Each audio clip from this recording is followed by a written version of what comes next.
agenda, you got? You got. I do.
At this time, I'd like to call the meeting, special meeting of the Wallingford Inland Wetlands Watercourses Commission to order. The date is September 7th, 2023, and the time is 7:07. Will you join me in a pledge of allegiance to the flag? I pledge allegiance to the flag of the United States of America and to the republic for which it stands, one nation, under God, indivisible, with liberty and justice for all.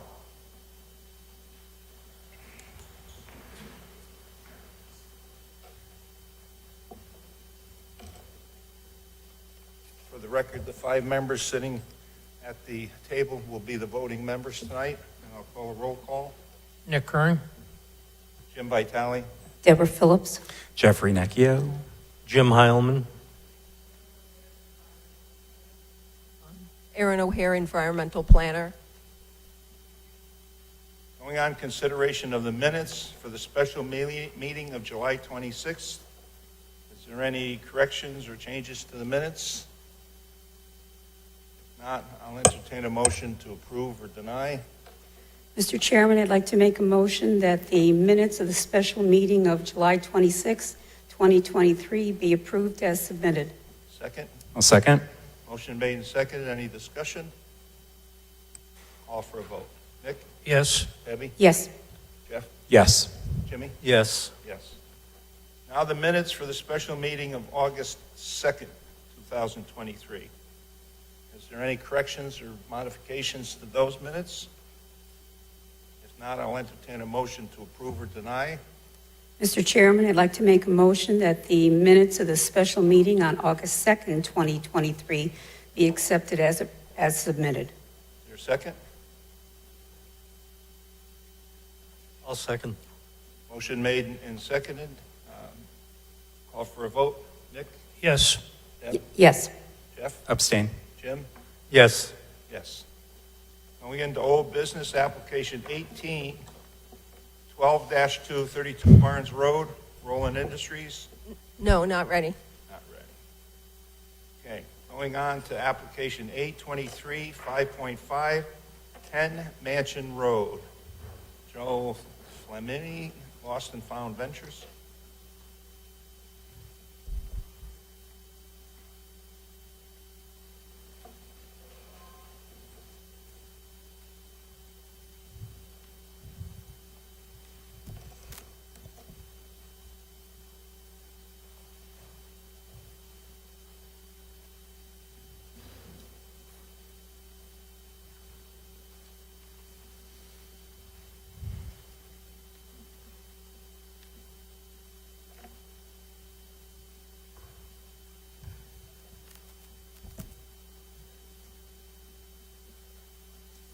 Yes, sir. Mr. Chairman, members of the Commission, for your record, my name is Dennis Senaviva. I'm an attorney with the Senaviva Law Firm. I represent the owner and applicant. To my left is George Logan, who's our wetlands and soil scientist from REMA Ecological Services, and up at the easel is Chris Giuliano, our engineer from Giuliano Associates. This matter was before you, as you note in your minutes that you just approved, on July 26th, your special meeting. It concerns a parcel about 2.15 acres in size. The applicant proposes to develop the site as a restaurant. We're here because before the Wetlands Commission because the proposed activity does exist in the extended upland review area, extended by the nature of the steep slopes in the wetlands area, per your definitions. Again, we've presented an original design for this site back on July 26th at your special meeting, and based on legitimate concerns raised by this commission, raised by concerned neighbors, the applicant has revised its site plan and is before you tonight, which, as the environmental planner notes in her environmental planner's report dated September 5th, and I quote, has less impact than the previous design alternative, as the activity was pulled away from the steep slope to the big ravine, and that would be along the northerly side as you did your site walk. But before I turn it over to Chris, Mr. Chairman, to present sort of the revisions to give you a good sense as to where we were on July 26th and where we are this evening, I did want to just address the intervenor verified complaint.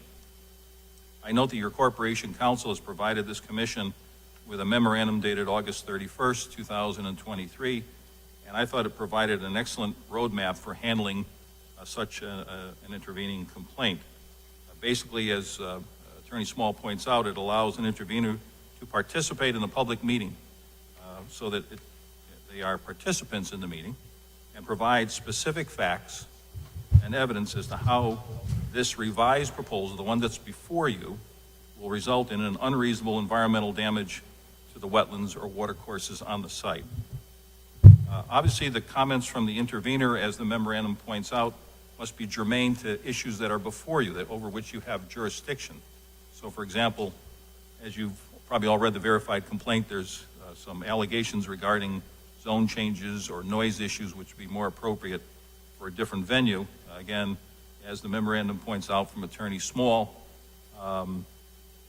the verified pleading adds a public hearing component to the application in that they aren't allowed to be involved, even if you deem the activity proposed tonight as insignificant. So they are properly here. And again, I'd like to save some time, Mr. Chairman, on our presentation to respond to the 11 allegations in the verified complaint. But I think it's best that we give you the revised proposal so that you and the public can see how the changes are significant, and hopefully what we have before you, with all due respect, is a relatively simple application, one that you've seen, similar ones that you've seen many, many times in the past. So with that, Mr. Chairman, I'm going to turn this to Chris Giuliano.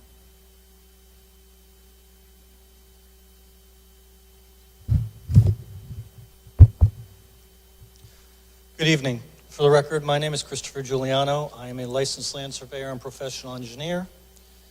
I work for Giuliano Associates, and I maintain an office at 405 Main Street in the Yalesville section of town. As Attorney Senaviva mentioned, we have made some rather big changes to our site plan, and that was in direct correlation to comments of the environmental planner, some of the comments from the commission, and some of the comments that we heard during the special meeting of August 2nd, which was the site walk. I'm going to start over on the west side of the property, which is the left side of my map, and I'm going to work easterly to the right. First and foremost, you can see that in this area where the original house was located or is located, we originally were going to try to keep that house. As the site contractor and the owner got into kind of removing some of the interior walls and looking at the house further, they found that the structure itself was really not salvageable to be able to be used for a purpose associated with the restaurant. So a real heartfelt decision was made by the owner to actually propose to remove that structure. That allowed us to then bring the proposed building forward, and as you can see, the building is kind of a T shape where it was more rectangular before. It's also kind of twisted or cocked at an angle, and that is kind of in line with the way the former house and the garage that will be removed is also orientated on the building, or I'm sorry, on the property. And the main purpose was that is because on this side of the building, the proposed restaurant will have large windows that will be able to look out over a lawn area and into the wooded section. They did not want the patrons looking out over the parking lot, purely aesthetic reasons. In addition, although the garage will be removing, there was a shed located right there. We are going to be taking the above-ground structure of the shed down, but we're going to be leaving the base/foundation in place. That way we're not really doing any earth removal or earth disturbance close to the tree line and close to the steep slopes. So all of our excavation activities are actually been pulled further away. The original plan had the parking lot running pretty much north to south, perpendicular to Mansion Road. And as you can see, we've twisted that 90 degrees, so now it's kind of running in an east-west direction with Mansion Road. That results in two major changes. One, we are not doing any proposed improvements of parking lot, dumpster pads, or anything in this area. It'll all be lawn, so there won't be any disturbance to the trees in that area as well. Again, staying away from those steep slopes. And then with the twist of the parking lot, we are actually able to pull the retaining wall and the outlet structure, which is located in that area, further away from the actual wetlands. So we've actually pulled everything away. Just to kind of give the commission a little bit of clarification, and I'm going to just take a brief moment to hand out a couple of full-size plans of this so you can see it. And I also have one for the environmental planner and a copy or two for any of the interveners if they want it.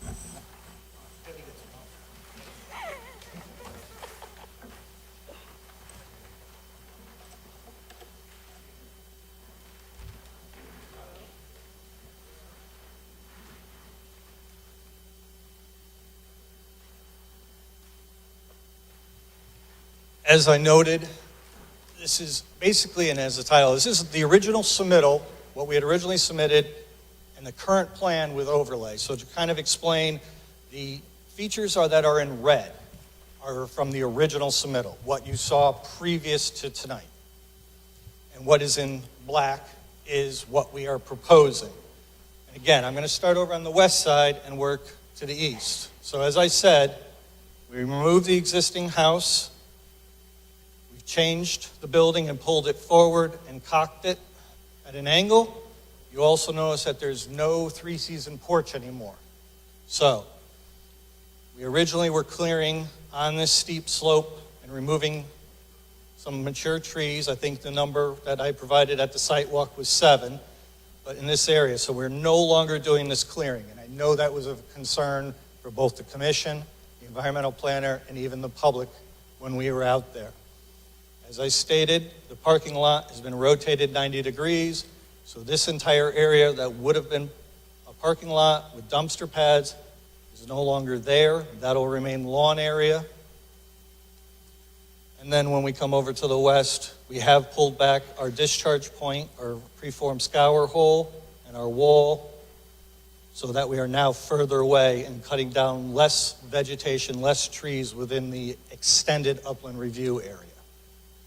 And obviously, by this change, we've moved the parking lot, or the entrance to the driveway over. The other added benefit of this plan, which I actually realized after as I got into the design, is I was able to pick up other drainage aspects. Previously, we were allowing the drainage from the driveway to enter right into the manhole, which bypassed our infiltration system. So we did have some water that was not being infiltrated. With this new plan, I'm actually picking up that driveway, any water coming out of the driveway, water that would be coming from the building to Mansion Road, and even in front of our parking lot in this part of Mansion Road. Again, that allows us to infiltrate more stormwater so it just doesn't bypass the system by getting into the town system, going under our parking lot and lawn area, and discharging to the wetlands. So, as I said in my reply letter to the environmental planner, more infiltration is always a good thing. So, do you have any questions about the overlay plan that I can clear up if I went over anything too quickly? Commissioners, any questions?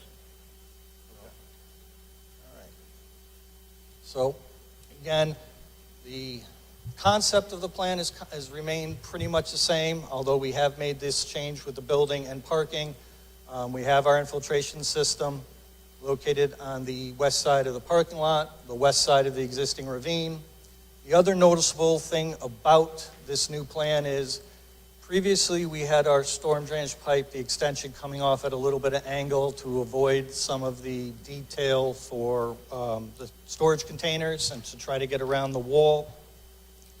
This time we don't have to. We're actually able to put the pipe directly in that ravine. So we don't have to excavate to install the pipe. We're going to be laying it right on that natural slope, obviously on a bed of gravel, but we're going to be using that natural slope, which is about 5% from where the pipe currently discharges to our end point at our flared end and our preformed scour hole. Included in this latest set of drawings, we've given you a full design of the wall, so you now can see every block we propose, the size of the wall, the width of the wall, how it's going to be constructed. You can see how the storage containers are going to interact with the wall, and it gives you the heights and everything for the lawn area. So we're actually going to be creating a nice flat area here for outdoor seating. We continue to have 1 pad, 2 pads, 3 pads for what we've been referring to as food trucks, but that's a little bit of a misnomer. Basically what they are is they are the shell of a food truck. I think the best way to describe it is it'll be an outdoor kitchen that looks like a food truck. They have no engines, no rear ends, no vehicular fluids, meaning no brake fluid, no transmission fluid, nothing. So in essence, they're stripped down shells of a food truck that are going to be converted to outdoor kitchens. As far as any type of utilities, which is going to be water, electric, and gas, all of that runs from the proposed restaurant to these pads. So the notion of any kind of hydrocarbons dripping off engines or anything like that is completely taken off the table and eliminated. And again, these are sitting on concrete pads, so if there was something, cooking oil or a fat from cooking, they would actually not just land on the grass and be able to infiltrate in, they would be on a pad. So we've taken and looked at that as well to protect the wetlands and protect what we are doing here. Again, my storm drainage system is designed to handle and infiltrate the 100-year storm, obviously with an overflow for larger events or multiple storm events. And that, once it gets infiltrated, will connect into the pass-through pipe at this manhole and be able to discharge. The preformed scour hole is designed for the velocity that we expect out of this pipe. And the original design was 10 feet by 12 feet. And it's still 10 feet by 12 feet, but what I've kind of done, because I wanted to make sure that the outflow from this pipe stayed really in the base of the channel, I took the preformed scour hole, I made it a little longer, I put a little kink in it so it fit tight up against the wall. It's kind of an aesthetic reason for doing it. I didn't like the way it looked at an angle from the wall, but it allows us to extend the length and get a little bit more treatment out of that preformed scour hole. I guess the other major change, again with the drainage, is I'm collecting storm water in the front yards to keep it out of Mansion Road and to make sure that we are able to infiltrate as much runoff from both buildings, lawns, any of the developed portion. That way it does alleviate possibly any issue with the town's storm drainage system here. We'll get that into the ground to feed the wetlands through infiltration.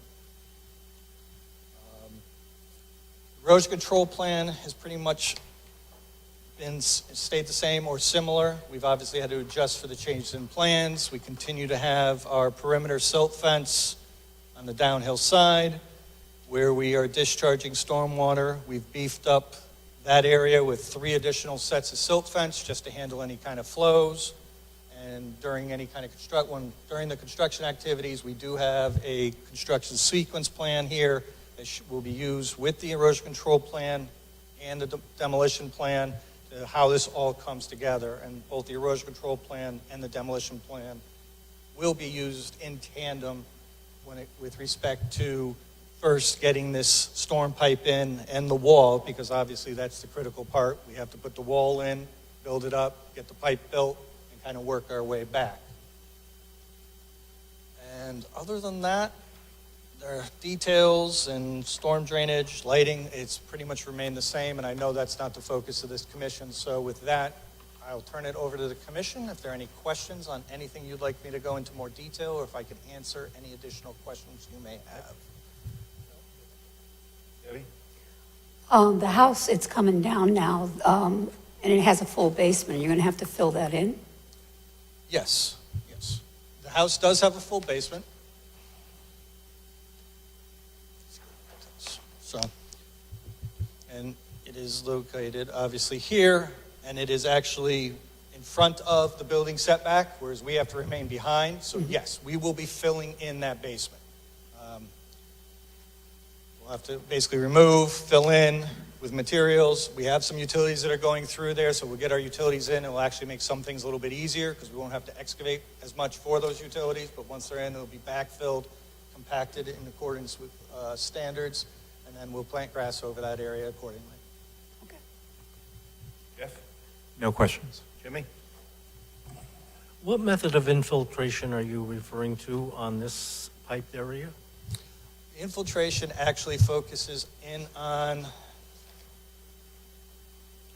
Coltech units, which are it's just this underground detention system right here. They're Coltech 902 units. They're plastic chambers surrounded by gravel.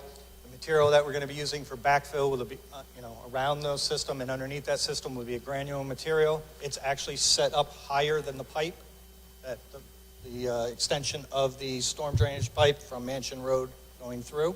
So that's when I refer to infiltration. I'm taking all our impervious surfaces, putting it into this infiltration system so it infiltrates into the ground and then can feed down into the rest of the system. Recharge groundwater and make it to the wetlands. Yeah, okay, recharge the groundwater in that particular area, and then eventually perhaps get to a wetland, because there's no wetlands there that it's feeding directly. That is true. Okay, that's fine. Thank you. You're welcome, sir.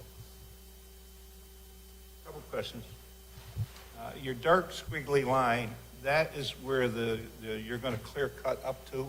Yes, this dark squiggly line that wraps around here, that is my proposed tree line. That is correct. You're going to clear cut to that? Yes, Okay. And the stormwater on Mansion Road is going directly to the wall. It's not being involved in the infiltration system. that is correct. That is municipal drainage system that discharges into that ravine.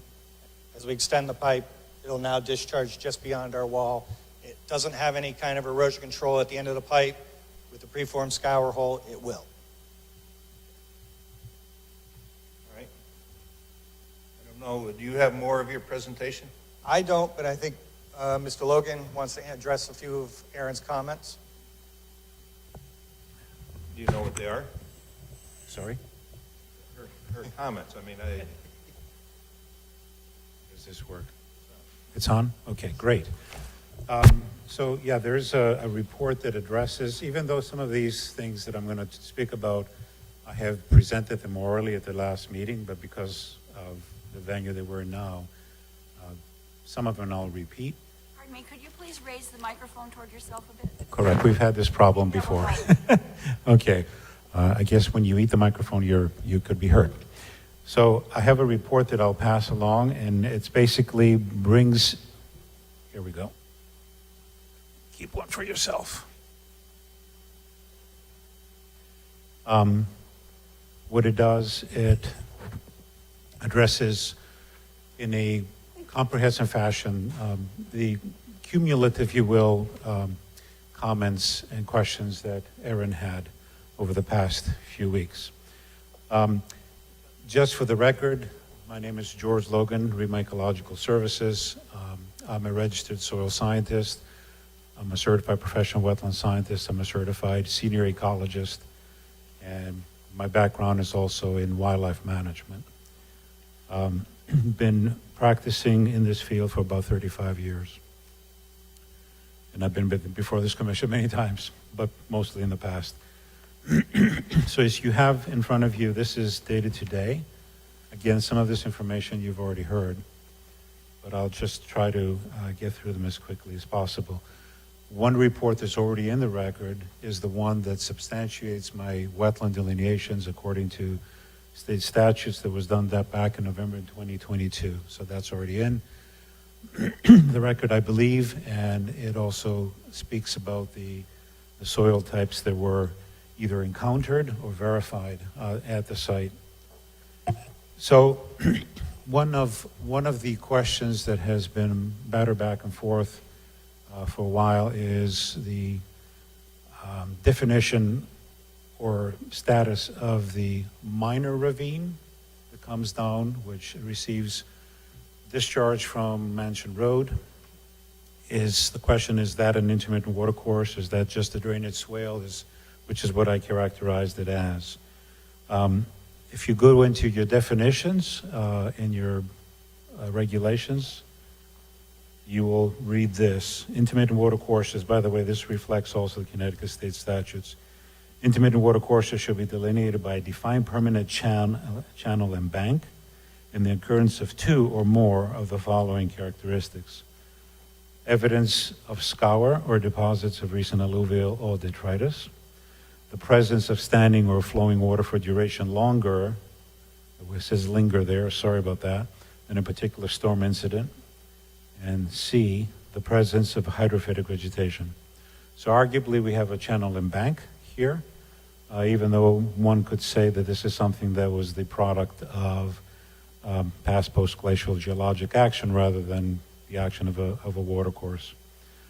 Then the presence of sandy deposits that you particularly have in the upper portion of this channel and bank is, I believe, just eroded sediment that has come off of its watershed. And it's not so much indicative lower on, it's mostly in the upper portion of this feature. And you can see that in figure B, that there is a watershed, and we'll talk about that in a second. Regarding the period during which the presence of standing or flowing water criteria is met, this is based on a rule of thumb because the statute unfortunately doesn't give us a lot of information. And this particular rule of thumb, which is 48 to 72 hours, has been communicated to us soil and wetland scientists over the years by the Connecticut DEP. And as it's been explained to us by DEP, and also it was explained to us by one of the original drafters of the statute, which is Attorney Greg Sharp, you might remember the name. Basically what it says is that the reason they have this particular criterion because they wanted to be sure that a particular watercourse had not just a surface flow component, but also had a base flow or a groundwater discharge. So typically, they would envision that there is some wetlands possibly, or some seasonal seepage, which feeds the watercourse and creates base flow during a portion of the growing season, and then not later on, which makes it intermittent. The feature in question has an estimated watershed of 5.31 acres, and that's in Figure B that I provided for you. I used the Connecticut Environmental Conditions Online GIS data that the state provides to calculate that. So it's an estimated, and it's not precise, but it's in the area of 5.3 acres. So that's a limited watershed. In my experience, intermittent watercourses have a much larger watershed, based on 35 years of experience. I also note that the property owner provided us with some photos taken within 24 hours of a storm event. Can't tell you, I can't remember which one it was, but it was probably before my August 10th site visit. And it showed, at best, a little bit of moisture in the upper portion of the feature without any flowing or standing water. Now, finally, regarding the hydrophyte criterion, with the exception of some hydrophytes that I found in the far upper section of the feature and probably within 25 to 30 feet of the discharge pipe, there are no other hydrophytes in the rest of the channel. Obviously, that's where the water concentrates before it infiltrates into the ground or possibly flows further down. Common species there is jewelweed and clearweed, both sort of annuals. And they're intermixed with upland or non-hydrophyte species. So the way that the statute, the way that it's explained to me again by DEP, is when it says the presence of hydrophytic vegetation, it doesn't mean a skunk cabbage here and a jewelweed there. It means it has to be consistent and continuous throughout the feature that's being identified or not as an intermittent watercourse. So you're looking at a vegetative community, even if it's very sparsely vegetated, as it can be in some cases. So based on those criteria, it's my professional opinion that the feature is a drainage swale and not an intermittent watercourse. Another question that had raised is by Aaron had to do with whether the delineated watercourse and wetland at the bottom of the large ravine was a perennial stream or not. And I had made the comment in my original report, the wetland delineation report, that I thought it was an intermittent stream, that I had about 141 acres of watershed, but it might be a perennial watercourse. It's hard to tell. Sometimes we throw the semi-perennial, which means, some years it flows all the time and some years it doesn't. That's not an official designation. Except there's an interesting thing. When you look at the USGS topographic maps, perennial watercourses are usually a continuous blue line. And I have Figure A, you'll see that. To the north of the site, in the neighborhood that's to the north, there is an unnamed perennial watercourse that has about 600 acres of watershed, and it shows it as a continuous blue line. Whereas if you look at the same figure, you don't see any blue lines or even dashed dot lines, which sometimes you see on the USGS topos, where the federal government can't make up their mind as to whether something's perennial or not. At any rate, so it could be a perennial watercourse, but when I was there in July 25th, which I indicated last time I was here, I looked through and was trying to identify whether the watercourse had an aquatic organism community, which requires permanent flow. And I turned over some of the rocks that were there in some places, because mostly it's sandy, and I did not see any aquatic organisms. I saw some green frogs, which I indicated the last time. So again, that's another potential way of looking at this not being a true perennial watercourse. Another comment a recent comment that had been made by Erin in her September 5th, 2023 report. Excuse me, George, could you speak up? I'm having difficulty sorry. I'll hearing speak you up and enunciate. I'll go a little bit Yes. slowly. Again, you had in your September 5th report, you questioned whether the redirection of flows, which under existing condition could go over the brow of the hill and sort of go downhill, if you will. And a lot of that water is now not allowed to flow over the hillside, over the brow of the hill, but it's being brought and infiltrated through the proposed stormwater management system. And the question was, is that going to have an impact on the upland vegetation that's growing on these steeper slopes, particularly towards the big ravine? And in my opinion, no discernible negative effects to the upland vegetation will be realized. The vegetation that's there, especially the mature vegetation, is mature, has deep root systems that can tap the moisture within the ground. But again, you got to realize that these soils are pretty, they have a coarse texture, so they readily infiltrate. So there's probably very little runoff that's going off the top of the hill except during very large storms. So the vegetation that's there is not utilizing surface flow, it's just utilizing whatever moisture it can get from the hillside. And we are infiltrating water, so some of that water will get there, maybe not in the same way that it was being done under existing conditions. But again, the final opinion me is that the upland vegetation that's there is secure because it is mature. And it also points to the fact that, you know, some of us were very enamored by the fact that these steep slopes did not look eroded and the vegetation seemed to be fine. And the reason for that is, again, because of the coarse texture of these soils, which allows for a tremendous amount of infiltration. So again, another question from Aaron, which was whether or not, now that we're basically moving the drainage from the road further down to this pad, and now possibly concentrating flows a little more because it's lower down, and maybe the infiltration also that's sort of up and above. Will that provide? Excuse me, George, I'm sorry, I can't even follow this. I don't even know what question you're responding to that I wrote, so I... maybe- 4A. Could you please just slow down a bit? Sure. Whoa. Wait a minute. What are you're going to slow down? You can't hear? A lot of this stuff should have been done long before tonight. The whole situation with the new plans coming in late, all these other concerns, and all it's going to do is take our time up. So move along on the question, speak loud and clear, pay attention, because we're not going to spend all night on these questions. Understood, Mr. Chairman. But I would say that about 70 or 75% of what I'm saying tonight has been said in some fashion in the previous meeting. Well, did you say that to Erin in her office?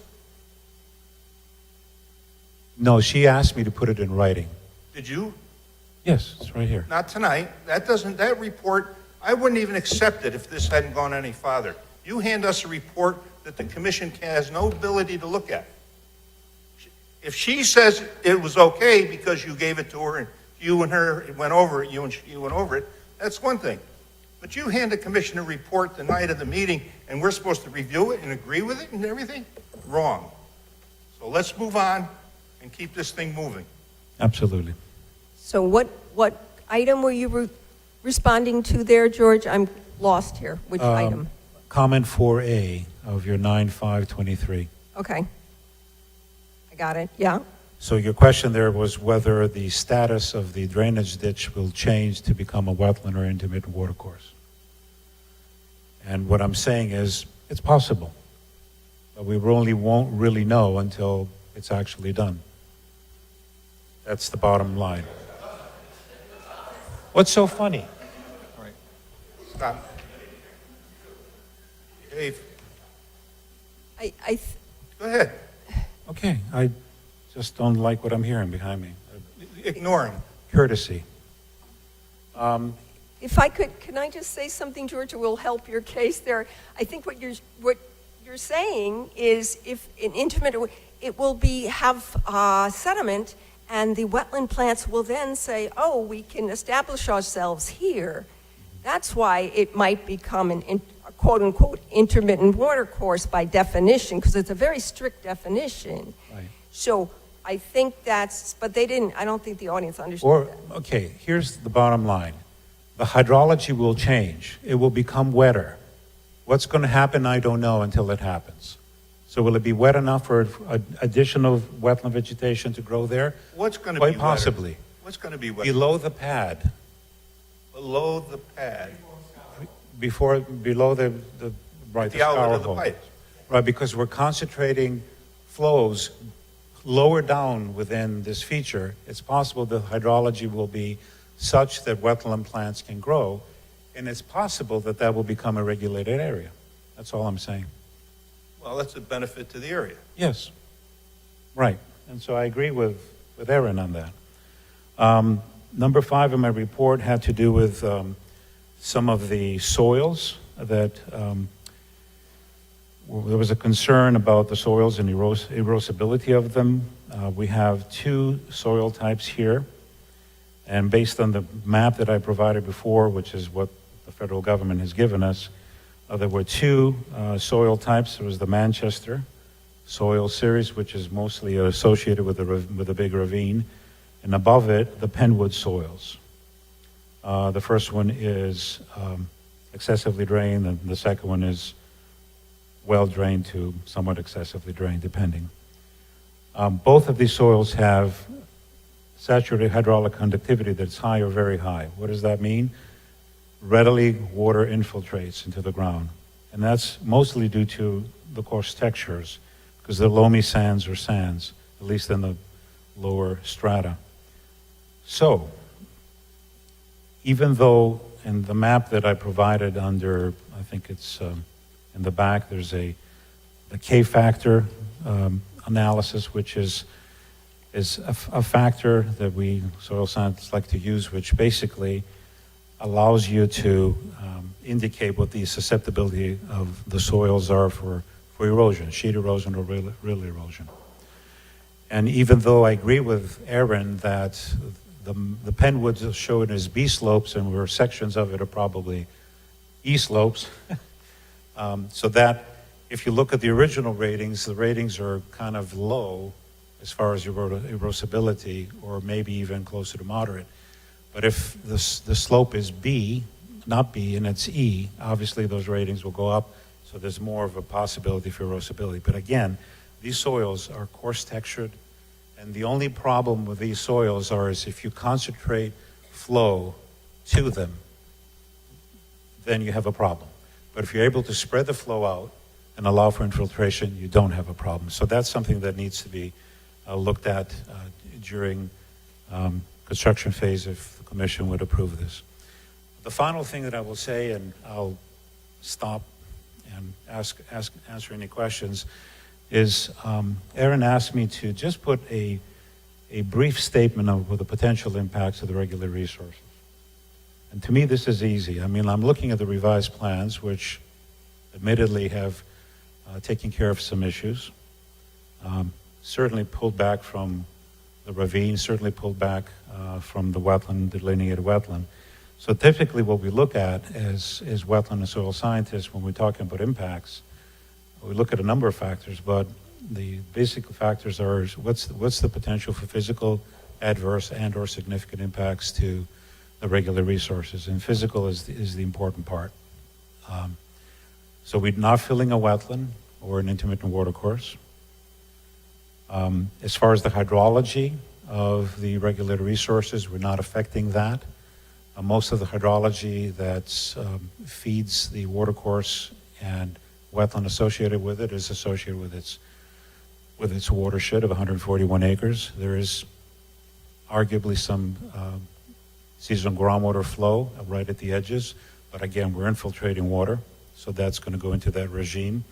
From a water quality perspective, from what I understand from looking at the stormwater drainage report and the plans, the infiltration will take the stormwater quality storm, which is basically the runoff of a 1-inch storm, which is basically almost 90% of all the precipitation events that we have in a year, except that might be changing apparently lately based on July and June. But from a water quality perspective, we're doing what we need to do so that we don't have an effect, a physical impact on the regular resource. And finally, the last category we look at is what's happening during the construction phase. And again, from looking at what's been done, as long as what's been proposed, as long as the proposed erosion and sedimentation controls are monitored and maintained, the risk to regular resources during the construction phase, in my view, is minimal. That's all I have to say, Mr. Chairman and Commissioners. Thank you for indulging me. Any questions, Nick? Christopher, I forgot to ask you about the well. What's going to happen with the well that's behind the house?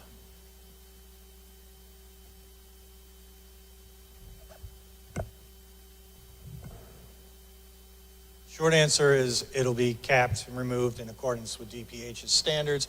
We're not going to be using it. We're actually tying into city water for the property. Isn't that going to be in the foundation of the new house or the new building? Yeah, we'll end up removing the well, capping it in accordance. Yeah, there are standards for handling that. Okay. All right? Debbie? No questions. Jeff? No questions. Jimmy? Yeah, the piping across the road where just on the south side of where you're going to be filling in that ravine area,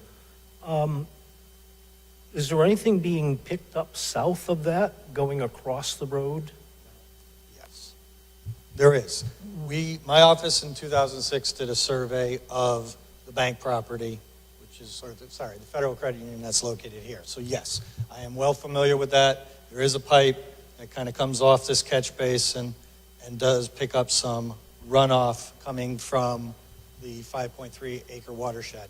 It just picks up whatever ground flow is coming from that area, collects it, and pipes it straight through. Is there surface flow visible there at all, or? I have not seen surface flow since I've been on this project, and I went and looked at it. I don't know what the condition, I don't remember what the condition was in 2006. I just find it fascinating that when you look at the topographic maps, as an example with Google Earth, you're not necessarily looking at contour maps, but as you move across areas, you can pretty much approximate elevations, and you certainly see changes. And it's rather fascinating that this little branch of what was formerly referred to as an intermittent stream has no source, nothing that's really recognizable. When you look at the mainstream to the north of this property, you follow it up to a small pond. That pond continues on, and eventually that whole area goes right up the Fresh Meadow off of Schoolhouse Road. And so that's a typical stream. It has source. My issue with this is when you look at the topography, which is clearly demonstrated on your mapping here, it disappears across the street, as well as in going back to 2008 in aerial photography. The source area is virtually non-existent. Yeah, the drainage does go in that area. I'm a little concerned with infiltration, but I can see the purpose of it. Do you have any information at all as to what flows are coming in from the south side of the road heading north? What I did for calculation purposes in my hydraulic calculations, I took the last segment of that pipe from the catch basin to the end of the pipe.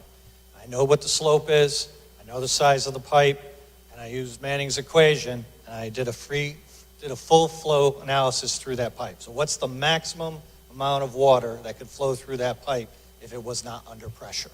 Since we have a free end, we have catch basins, the likelihood that it's under pressure is very, very, very small, probably negligible. So I'm able to calculate the maximum amount of flow, the maximum amount of velocity that could come out of a 24-inch pipe at that slope. And we use that number to run through our calculations to make sure that when we were infiltrating or we were discharging water into the extension of that, we had enough capacity in a pipe. So that's why the pipe stayed at a 24-inch all the way down. If I had more water, I would have had to bump up the pipe size.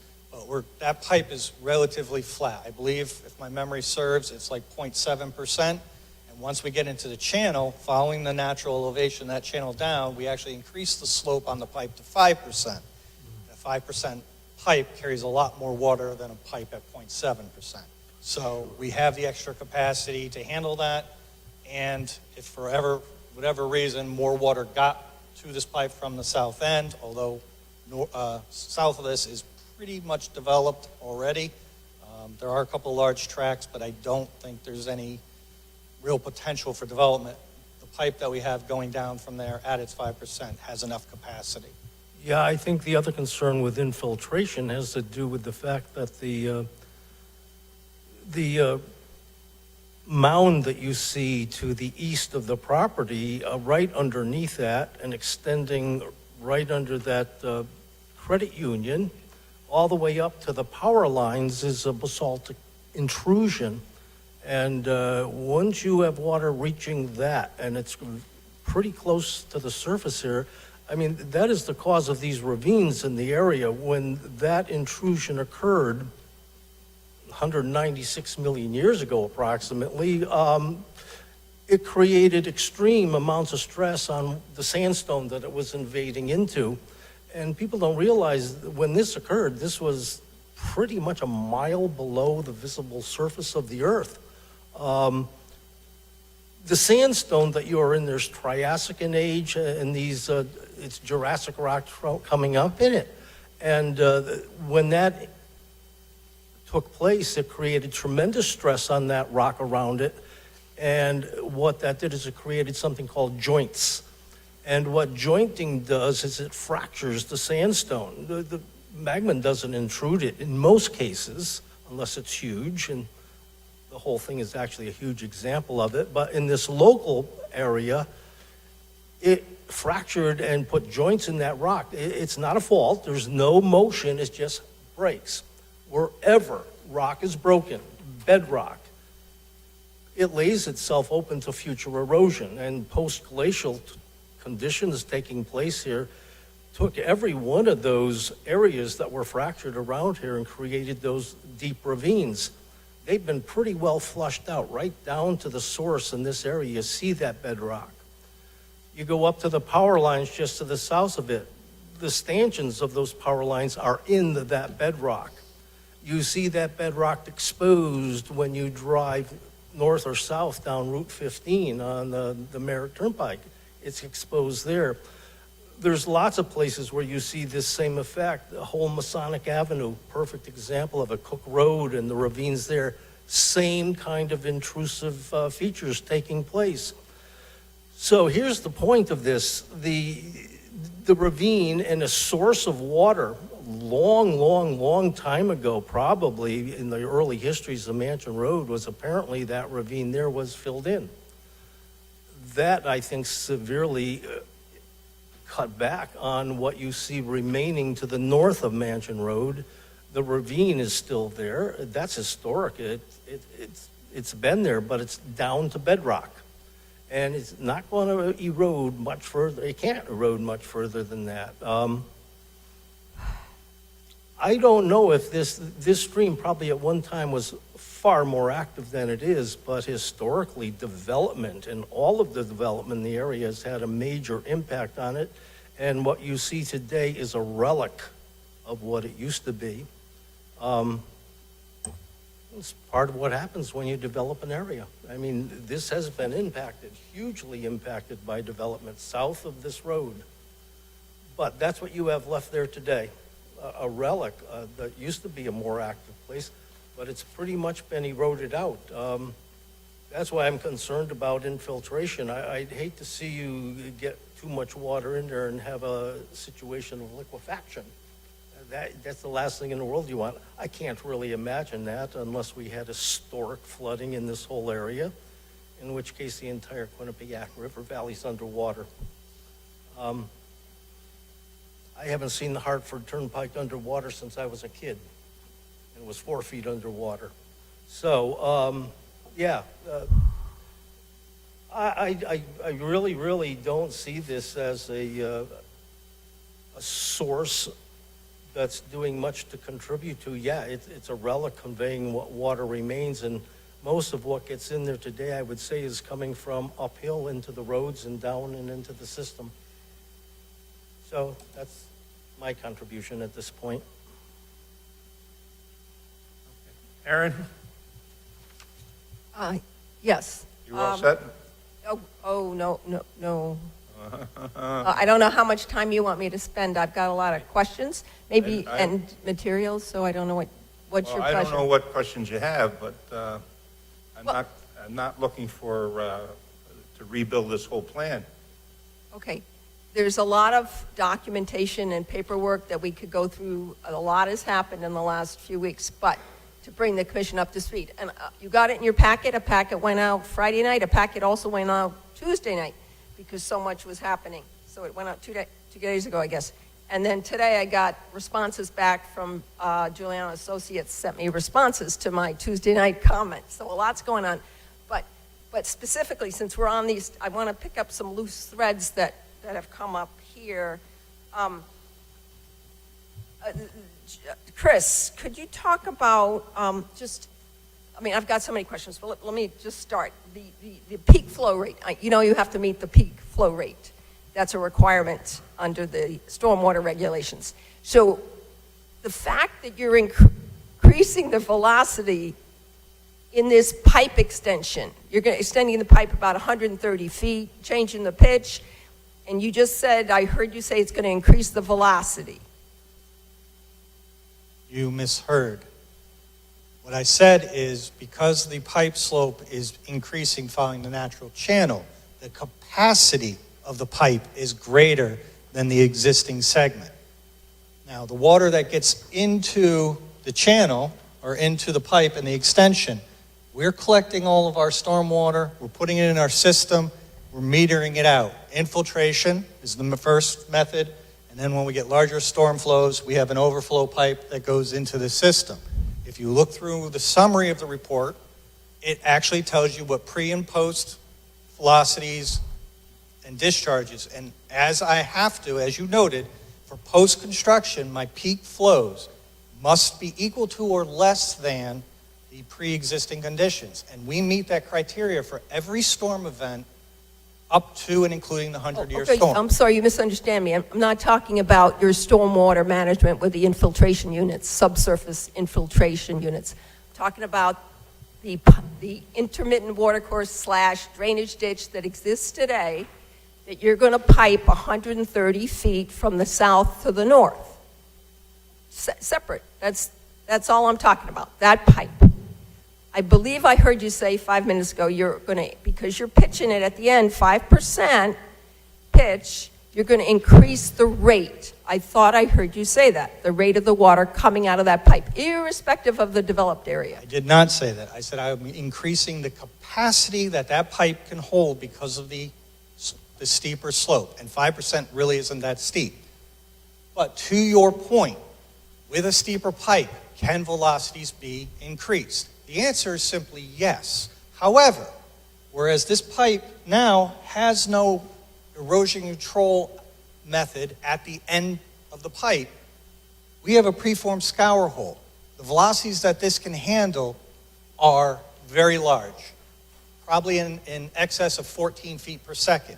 However, the flows coming through that pipe aren't going to produce that. We don't have that much water. Again, when I answered the question, I explained that I basically determined what the maximum possible velocity and discharge coming out of the existing pipe could be based on its geometry. And I use that because that's worst case scenario. That's not what is happening. Again, if you look at the drainage calculations, all that is explained. It's all there summarized. So, but in addition to the natural flow that comes down Mansion Road and gets into this system we're talking about, in this so-called drainage ditch, that area, you are contributing additional flow, right, from the detention units. When there's a large storm, there'll be some overflow finds its way into this pipe. That is true, yes. Minimal. I mean, if, again, I implore you to look at the drainage calculations. I have tables. We're not talking 10s, 20 CFS here. We're talking 1, 2, 3 CFS maximum. It's not a great deal of flow, considering that the existing pipe, handles about 23 CFS. The extension, because, Aaron, I'm going off the top of my head, it's in the drainage report, please. And then with the increased pipe, I'm increasing the capacity, I think, in the realm of like 50 CFS. I'm not saying that's what the pipe is going to experience. I'm only saying what the pipe can handle if it ever experienced a worst case scenario. But with the size watershed, the flows aren't going to be that high. So I'm not, as you asked, I'm not increasing velocities and peak flow. I'm not doing that. I'm just saying that the pipe has capacity. That's what I did say. All right. I would imagine that a pipe, that we're talking concrete pipe or steel pipe? It's actually plastic, ADS N12, corrugated plastic pipe. I would imagine that water flowing through there, like after a big storm, goes faster than water flowing through a natural stream with rocks in the bottom of it. Isn't that true? No, because the roughness coefficient, well, it can be true. I shouldn't say yes or no. It is possible. But again, I point you back to our preformed scour hole. Any increase in velocities are knocked down to very minimal. That's what the purpose of this is. That's the purpose of any apron at the end of a pipe, to take those velocities, those flows, slow them down so their erosion potential is basically nil. Just as a comment to the corrugated pipe that he mentions, you want to slow down velocity and eliminate your ability to pump water. Use a corrugated pipe. The harder you push on it, the more it fights back against you because of the turbulence that it creates within itself. A straight pipe, totally different story. It creates complete laminar flow straight through. Corrugations creates turbulence that increase with velocity and actually slows down the whole process. So is this corrugated or not? It's ADS N12. It could come in corrugated, it could come in smooth bore, and that's the difference. That's why I did not necessarily pinpoint that answer, but I appreciate what you said, Mr. Heilman, because I was trying to keep it a little simpler. I recognize it in the cost of pumping water through smooth versus corrugated piping. Huge difference. Right, so what I was getting to, so is it corrugated or haven't designed it yet? No, it's fully designed, and it's on the drawings. I told you, it's ADS N12. It is a type of pipe, it is plastic. Not corrugated. It comes as corrugated or it comes as smooth bore. What have you specified in the plans? I haven't specified whether it's corrugated or smooth bore. I don't get to that level of detail. It doesn't matter, but you know what? Okay. Let's say that is corrugated pipe. I will specify that here and now because to me, it's not going to change anything about what I've said or what I've designed. Okay. So I want to talk a little bit about this bit about intermittent watercourse or drainage ditch. Why? I'll tell you why. Because this commission has always been concerned and is actually enabled to, it's under your authority to be concerned with water quality. And I've been here 19 years, and you're always concerned about water quality. We talk about it all the time. So personally, looking at the water quality, that's what I look at. When I see this waterway, yes, it's a very technical definition that separates an intermittent watercourse from a stream from a ditch, okay? You get very technical. And as I understand it, things changed in 1996 with the definition, that's when, you can correct me if I'm wrong, George, when the definition of intermittent watercourse, I believe, was inserted in the Wetlands Act because farmers were finding when they dug a ditch to drain their fields, all of a sudden they were slapped with a regulated stream, and that's not what they intended, and that was not the intent of the creators of the act. So So that's where this very technical definition of intermittent watercourse was born, to separate a simple drainage ditch from something more natural and more interesting that has different characteristics. But when I go out, I was trained as an ecologist. Now, when I go out, just when I was a child and went out, you look, you watch the water move. So I'm interested in water moving, and this commission is, so I want, let's turn our focus to the water that's moving.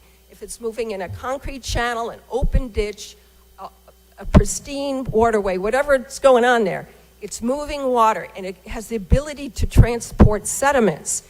We deal with development applications, so often we have to look at to make sure development, you get soil loosened up, you have rains, you have sediment, you have the potential for erosion. You have erosion control measures that we then apply to minimize the potential for erosion. We do it a lot. That's what we concern. So in this case, I am concerned about, and I'd like you to talk more about it, both George and Chris, about when you're putting in this pipe and you're channeling this open stream, open waterway, what ditch, whatever you want to call it, moving water that moves after storms, you're channelizing it in a pipe for 130 feet or something like that. To look at two things. In my comments, I wanted George to comment on the impact to that waterway in terms of, now it's in a pipe, and before it was open to rocks and the air and so on, and now it's in a pipe. And also to look at the potential for, more importantly, that's water quality. That's one issue. What does going through 130 feet of pipe do to this water quality? But the other thing is to the potential for erosion when you're constructing this wall and when you're channelizing 130 feet. And I asked for a phasing plan where it could be drawn out. And that was not turned in. Chris, what you turned in was a written construction sequence, which I also asked for. But I wanted it visually, and not in great detail, not engineered, just sketches. First you do this, then you do this, the steps, because they're about, 15 steps. It's a complicated thing, because as you're building this, you got the water rushing through. So it's, it's one of these kind of things. It's like a chess game. You got a lot going on, so it's complicated. And I'd like you to walk the commission through those steps, because we are concerned about sedimentation downstream to the wetland that exists north of this retaining wall that's going to be built.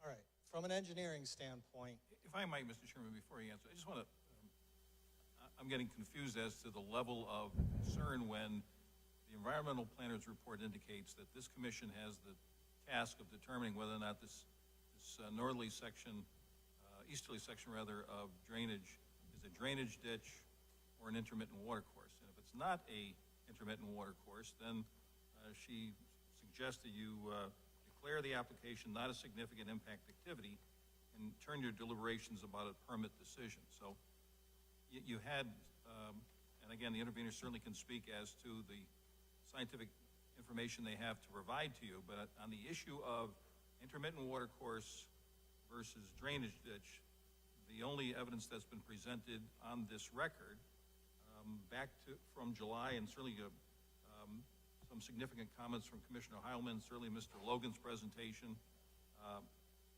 it seems as if there is no other evidence than a 2003 report that Aaron dug up that suggested it's anything but a drainage ditch. Everything else suggests. And why going on to talk about this drainage ditch when it really is not something that typically you're concerned about? You're concerned about water courses, that's the reason for the distinction. That's why I'm lost on this level of questioning on what she's unwilling to acknowledge as a drainage ditch. I could enlighten you if you'd like. No. Not really. This goes back again to things that should have been done long before tonight. Well, there isn't a resolution with your environmental planner. There is no such thing. So that's one of the problems. We can meet 1,000 times. That's the reason at the end of the day, the decisions are made here. This is a drainage ditch. There's no evidence. I'm happy to listen to the interveners. But I'd like to have someone present some evidence that it is anything other than the drainage ditch that Mr. Logan is qualified it as. I'm not saying it's an intermittent water course. That wasn't the nature of my concern. My concern is in the upland review area, one regulated activity in the upland review area is the construction of this 80-foot-long retaining wall and the pipe going through it, and then the pipe discharges. I'm concerned about the water quality for that discharge, which is also a regulated activity, the discharge of stormwater, but also the construction of that whole entire retaining wall is within the purview. Also within the purview of this commission is general water quality. That's all I'm saying. I don't really care if it's an intermittent water course. It's a ditch. It's a ditch because it has, as I explained in my environmental planners report, and I also concurred with Commissioner Heilemann, maybe things changed. Maybe 20 years ago when Tom Petrus wrote his report, it did support hydrophytic vegetation. Chris, you got a short display or a presentation on the water quality during construction of this wall. Short. All right, I'm going to just take one step further back, but I will keep it short. The water quality flowing through this drainage ditch now is storm runoff from developed areas and roadway. Water quality is poor to start with, okay? Water quality coming off of our site that we're collecting is high because we are going to put it through, treat it with our isolator road. That isn't what she's referring to. I know, and infiltrate it. I want to get to the wall. I want to get to the wall and the pipe. She's worried about during construction. That's what I want to hear. The narrative goes through and explains how we're going to take care of this, how we're going to cut trees, but not stump them at first, put in our silt fence.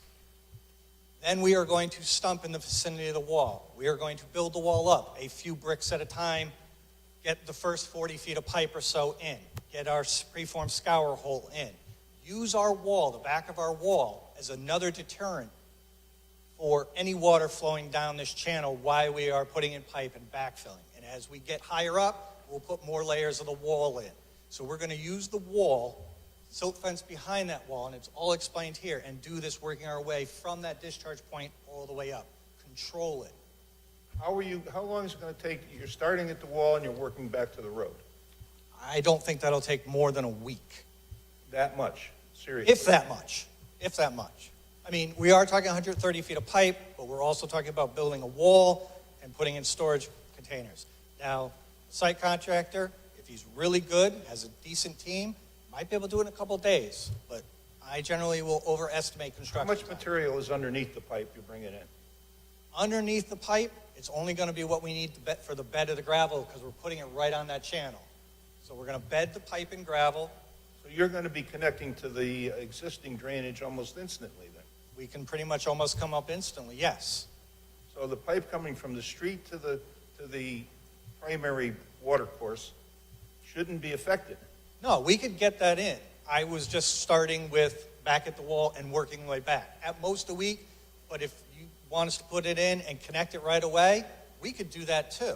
Well, that's the only way. You're not going to use the wall as a retention pond then. There should be no poor water quality. No. You should have the same water quality you have today But- within 2 or 3 days of Correct. getting the pipe to the brook. The reason why I mentioned using the wall is because we will have cut trees in here. We will have some exposed soil as we are trying to build this up to rough grade. And that's why I'd be using the wall. So if anything came, we have basically a line here with our wall and a silt fence behind it as we're building it up. And then obviously behind that, we have the triple row and our perimeter silt fence. So I was trying to do buttons on belt and suspenders to make it almost foolproof so that we didn't have a problem Well, if with. you're taking the trees off the bank of the ravine, that shouldn't be that big a job. You're not clear cutting the hole where your new line goes. No, we're not. So you should have that relatively quickly done, okay? Are you diverting the stream around so you can make your scour hole pad? There's no stream, first of all, and no, the scour pad is built right on the grade. It's built right there, in that. It's gravel, it's stone, foot thick. Water's coming down a slope. Won't really divert anything. It'll flow through this area. Okay. Okay, what else, Ken? What's the next question? Not just yet. Okay, so going back to, I see there's footing drains around the proposed restaurant and a sump pump in the back of the restaurant, in the back corner of the restaurant. Okay, so I looked at your July plan, and in your July plan, the water on the west side was going to continue the way it did, that way. It was just the parking lot in the July plan that was going to go to the east, right? No, as my response to your question, the water from the west side, specifically the building, was always going to be heading east. When I redid these plans, I put in a lot of additional detail, footing drains, which are required by building code, which I normally wouldn't deal with. Yes, we have a sump pump, but that's because we put in and we're depicting the delivery access on the west side of the building, and it's going down to the basement. So I have a low spot. There's a door to the basement. It is below grade. Water will get there. I needed a way to get water out of there so it didn't flow into the building. So I have a small drain and a sump pump, which pumps it up, and that's then directed into our system. It's just additional details that we took the time to flesh out now versus for construction drawings.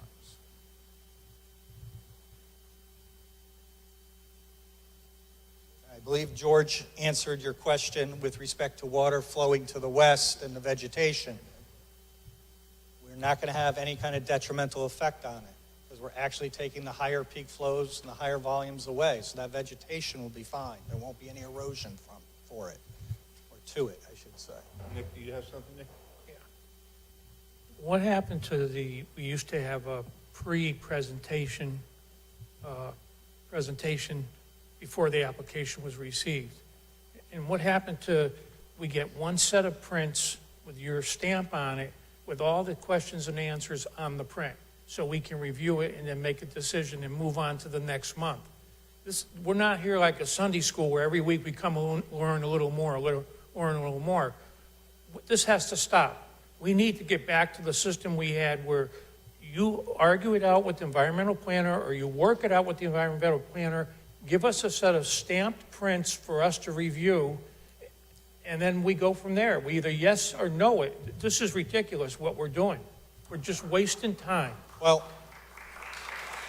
I'll let them finish for a minute. Some of the issue is the process, okay? We submit plans in June. June 2nd, we submitted these plans. We got comments from them, because I kind of forced the issue, I think 2 weeks before the meeting, okay? We did have a kind of pre-meeting. My associate came here, sat, gave you a brief overview of this project back in June. Obviously, with the summer months, you have your special meeting because you combine July and August. The big problem, at least from my position, is we get comments very last minute. We do not have time to react and get things to you in a proper time. And one of the comments you made, Mr. Chairman, to Mr. Logan was about handing in a report tonight. But what he didn't say is that we got Aaron's comments September 5th. Today is September 7th. So we've addressed comments and gotten you plans as we can based upon the information that comes out of the environmental planner's office. And I understand your frustration because we feel it too, because we don't have proper time to do it. And I just think the system is broken. On the planning side, which is not your concern, but when we hand in plans in, say, July, the meeting for August, we get comments maybe a week, if we're lucky, 7 days ahead of time, and then we're in front of them. It's not really all that different here. So something in the system has to be reworked out so that you aren't frustrated with this. And I'm just as frustrated. But the only thing I can do is react to her comments, answer them, and provide updated drawings as required. If that is the case, then if they're not ready or you don't have a significant amount of time to answer these questions, then it should either be withdrawn or it should be postponed. There's no reason for you to be here tonight or last month. We're going back and forth like it's some kind of a school where we're learning as we sit here. That's not the case. We're commissioners. We know the regulations. We need to review the prints and then either yay or nay it. I don't want you to change 16 times in front of us while we're sitting here. It should have been done with Aaron. And if you have a problem with Aaron, then you need to see somebody higher up about that to expedite a quicker, faster decision or comments. That's got nothing to do with this commission. We have no power over it. The power becomes upstairs. So if you're not happy with the system, the way it's working now with her, go upstairs and see him about it. Don't, and we've got enough stuff here to go through. I understand your frustration, Mr. Kern. And believe me, some of us have gone upstairs, and nothing has ever happened of that. And This is this is not a new problem. This is uncalled for to have 5 or 6 memos in this. George has got this that came in tonight. She's got that came in last night. 2 packets. I know it was a holiday weekend, but there's just too much junk sitting in a pile here, and none of it's stamped saying this is what Chris Giuliano wants to present to us. You know, here's another thing tonight you just gave us. It's a revised or update or whatever. There's no stamp on it, so is this? It's just a display. That is a display. I'm sorry. You're right. I shouldn't argue. I apologize. You know what I want to say? Pick up your toys and go home and come back next month with an engineered print with all her decisions answered, and we can look at something and review it, and we can either yay or nay it, or either come back with a pre-application meeting that we can give you opinion on what we want to do with it, and then you can go back and revive it and bring it in, and it's approved. Because this system isn't working. We're wasting way too much time, because with not only this one tonight, but we have another one later on in the evening. It's going to be the same way. I disagree on that comment about the next project. If you're talking about mine, I disagree with that statement, but I do understand I understand your frustration. I don't have an answer for you. We get many of the same comments time and time again. You'll see in any of my memos some things where we say this has already been addressed, but we get the same comments. How are we, a design firm or any design firm, supposed to deal with that when we get the same comments again and again, even though we know we've answered them? Okay. You're in a bad position. I get that, and I don't want to make your job harder. But as you know, I've been doing this for about 31 years. And working with Erin, I think 17 that she's been here. It's, you know, sometimes it's good, sometimes it doesn't work. And this is one case where it's not working. Okay. What else you got, Aaron? I do want to point out the questions to George Logan the comments were July 6th. So that's a long time, and no one's heard from George Logan since my comments on July 6th. We have to address the environmental intervener. What do we have to do? Well, here's what we have to do tonight on this project. We have to determine, I want the commission to determine significant impact, We're not up or ready for that down, yet. up We're or not down. ready for that yet. And then we have to, I just want to read into the record the receipt of the verified pleading for the environmental intervener. And if it Right, would so be. you're done at the moment. I think you don't want to hear all the details, the little details I have. I think we've covered big picture, my concern for water quality during construction, not post-construction, during the construction of this significant wall and significant filling. You've gone over that with them. Okay. If I might, Mr. Chairman, I just want to point out that Mr. Logan appeared at July 26th meeting, so when she says she hasn't heard from him since July 6th, You can this is the sort of thing argue we that work- back and forth. Yeah. She didn't do this, he didn't do that, he did this, she didn't do that. We've already just beat that to death. I understand. The party This- that suffers, though, is the applicant.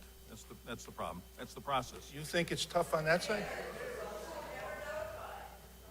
Okay. No. Hang on.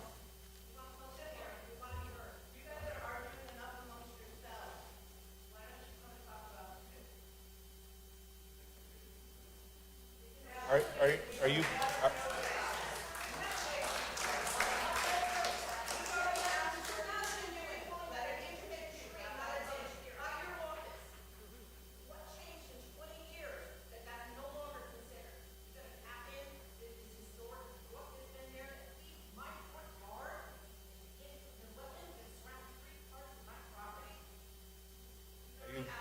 Are you people done now?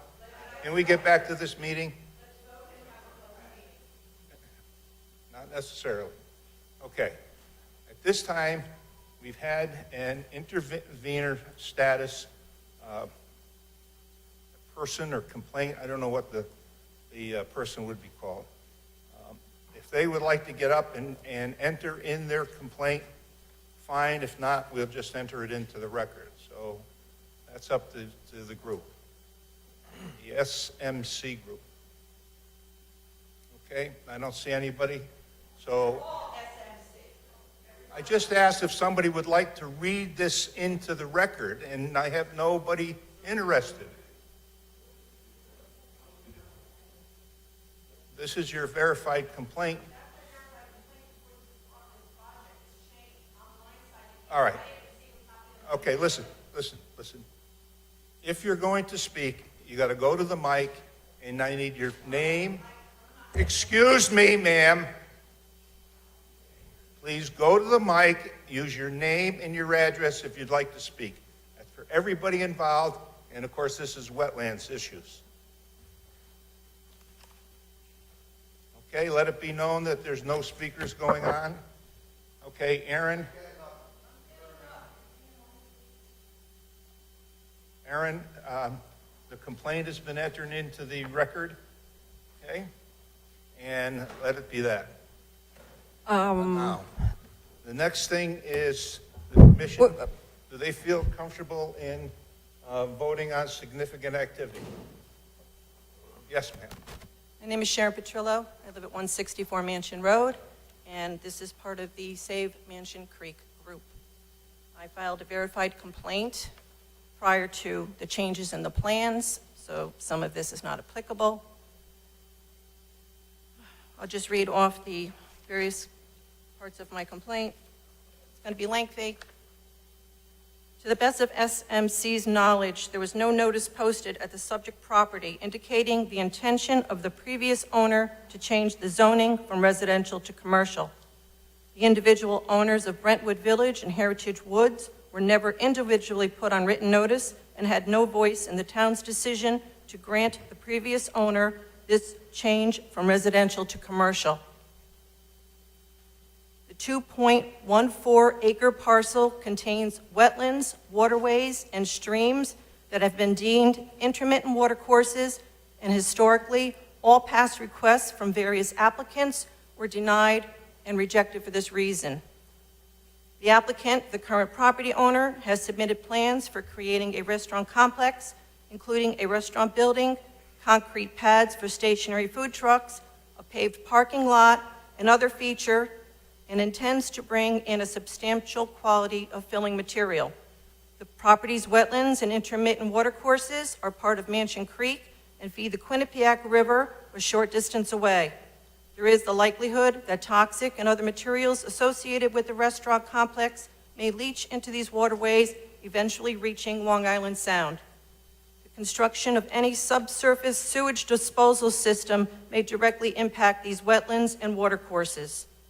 I go on to quote some of the statutes, Section 21Z, 21Z1, 21Z2, 21Z3, etc. I won't bore you with that. The applicant also plans to remove trees and vegetation from the steeply sloping ravine and creek intermittent watercourses, traversing the northern portion of the site with its significant wetlands. This action may affect and/or impact erosion on these slopes. The trees and vegetation along the deeply sloping ravine at the rear of the subject property act as a direct border and privacy screen for the residents of Brentwood Village. Residents of these units located directly beyond this tree-bordered line will more than likely be the most impacted by the removal of said trees and vegetation. The trees and vegetation also provide a natural sound barrier to the heavy traffic on Mansion Road and South Turnpike Road, which is also Old Hartford Turnpike. Any grading or field changes to the property may have a direct impact on the residents of 12 Mansion Road, immediately abutting the proposed restaurant complex, and may cause flooding and erosion at that property. The applicant plans to install a grassy area, a food truck array, and other attractions for restaurant patrons. This area is currently graded to discharge directly onto the on-site watercourses. Food waste, refuse from patrons, any fluid discharge from food trucks, which was discussed, so I'll leave that out. The grading, construction, and paving of the restaurant's parking lot will more than likely impact the absorption of any rainwater into the ground and may cause flooding and runoff onto Mansion Road and neighboring properties, as well as additional erosion to the existing waterways and intermittent stream. Drainage issues and water runoff stemming from the various proposed changes in grading at the subject property, as well as the possible redirecting of the existing waterways by the applicant, are also of great concern to the residents. We would like a public hearing.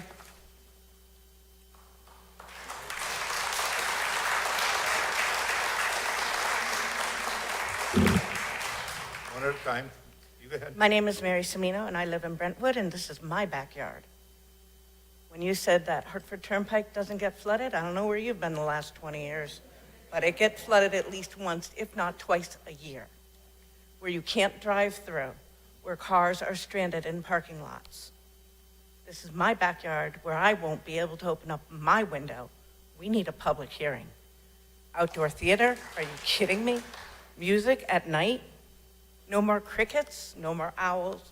Wetlands. Yeah, I'm just telling you, it was never posted, fine. never posted that it became commercial, never posted that it was going to become a restaurant. Stop. That's a Public, I'm planning, telling that's a you. planning and zoning issue. We need a hearing. We've got to be addressed for wetlands. Yes, ma'am. Good evening. My name is Karen Foster. I live at 40 Jones Road. On behalf of Save Mansion Creek, a properly signed and notarized affidavit was submitted to Ms. O'Hare requesting a public hearing given the tremendously high degree of public interest in this matter. As you see, over 60 residents of Wallingford are before you with little blue signs. So we respectfully request that the commission establish the date of a public hearing. Thank you very much.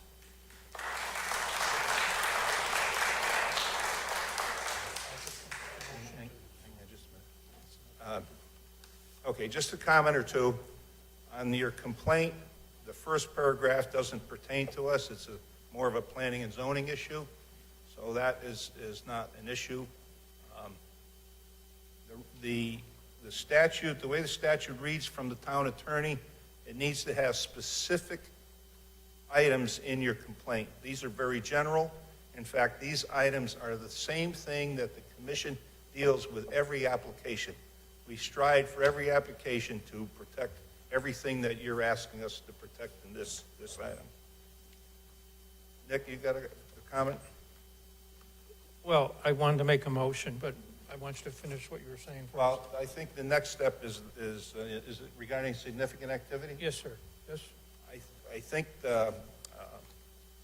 as one of the ladies mentioned, that the complaint is tailored closer to the previous application, not the present application. But go ahead, Nick, make a motion. I want to make a motion that application A23-5.5/10 Mansion Road, Joe Fomina, Lost and Found Ventures LLC, commercial development restaurant, be deemed a non-significant activity. There's a motion made. Is there a second? Second. Motion made, seconded. Any discussion? Mr. Chairman, I think it's been historically established that the commission looks at public interest as a as a driving cause for a public hearing. Is that not a fact? But the driving interest, there isn't that much wetland involvement here. Clearly, wetlands concern is a major number one focus for the enactment of a public hearing. The second factor, I'm sorry, but it's just that the second factor that we have utilized with regularity is when the public shows significant interest, we listen. And we have in the past, on many occasions, enacted a public hearing on that behalf. We have something from the law department that says that no petition was filed within the 14-day deadline. No, Go ahead, just hang on, no. hang on a minute. The only other comment I wanted to make, Mr. Chairman, is the fact that, being the intervener, it makes it a public hearing as to those members of, save the creek there. Yeah, they are, as interveners, they have the same right as the applicant, so to them, it's a public hearing.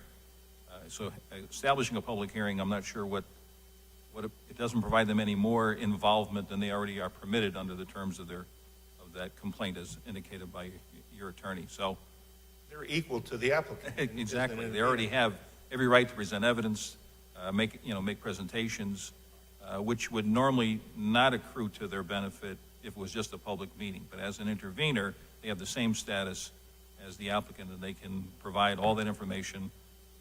So to them, it already is a public hearing. Yes, sir. Curious. Thank you. Jeff Dubuck, Mansion Road. I think each of you made comments that you were presented with new material tonight that you haven't had a chance to review.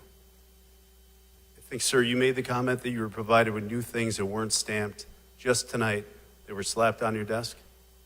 So my question is, how could you possibly make an accurate decision if you just got brand new material tonight that no one reviewed before this meeting started? It's a lot of material, and I see it on your desk, and I don't envy your position. But if new documents weren't reviewed that were just presented tonight, how could a ruling possibly be decided at this particular juncture and not extended to another meeting? We're not deciding that. We're deciding on the significant activity of the impact. We're not concerned about the noise, the planning and No, zoning. not the noise. I mean the new material One and thing- diagrams. One thing at a time. Yes, sir. We're not concerned, we're concerned about your concerns if they're wetlands issues, but what can this crowd offer us to put more effort into this to make this decision? I don't believe there's anybody in this audience that's been out there, has crawled around, or even know which way the water flows. We have a woman that speaks out about crickets.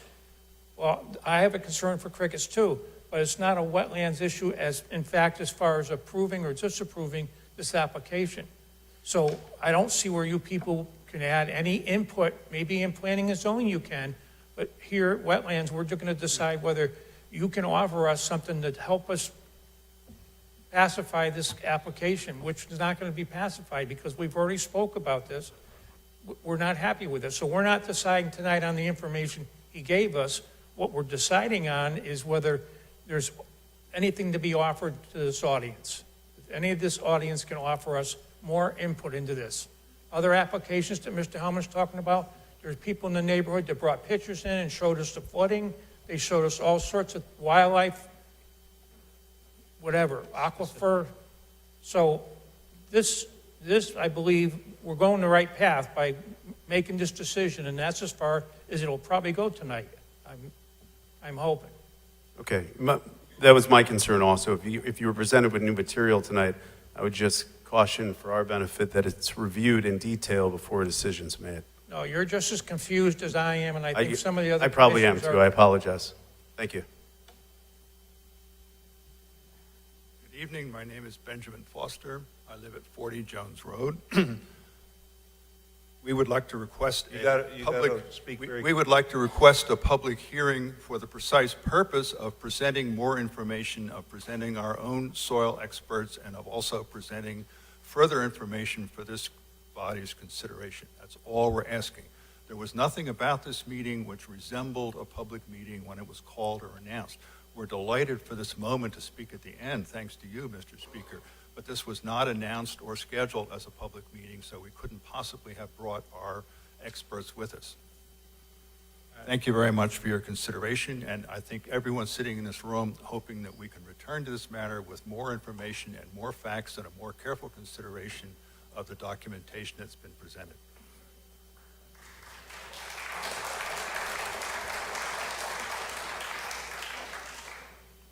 The intervener should have all that information tonight.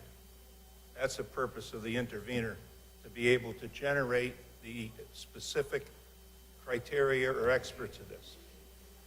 Okay. All right. We're back to there's a motion on the floor and a second regarding significant activity. Any other comments, commissioners? I'll call for a vote. Nick? Yes. Deb? Yes. Jeff? Yes. Jimmy? No. Yes. So it's determined not a significant activity. All right. Now,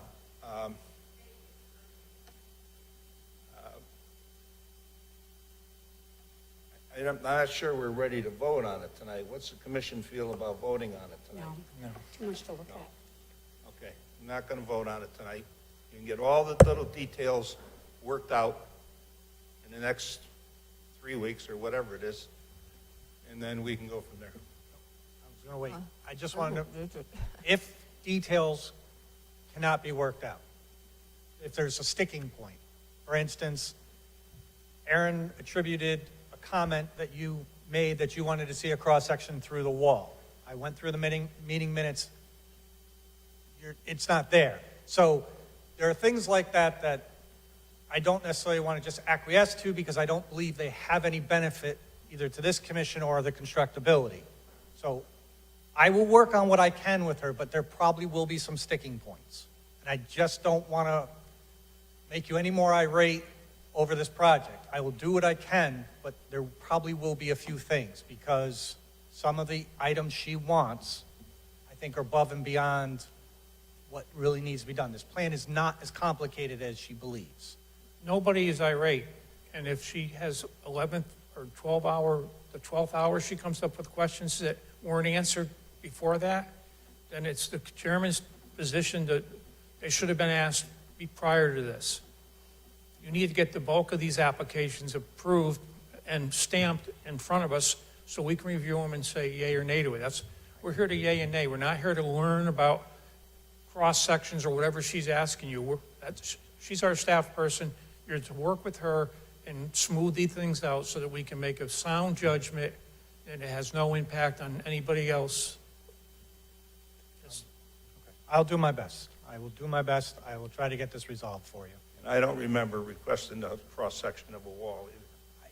I didn't remember it either, so. Okay. So, now, there's two different paths regarding the continuation of this meeting application.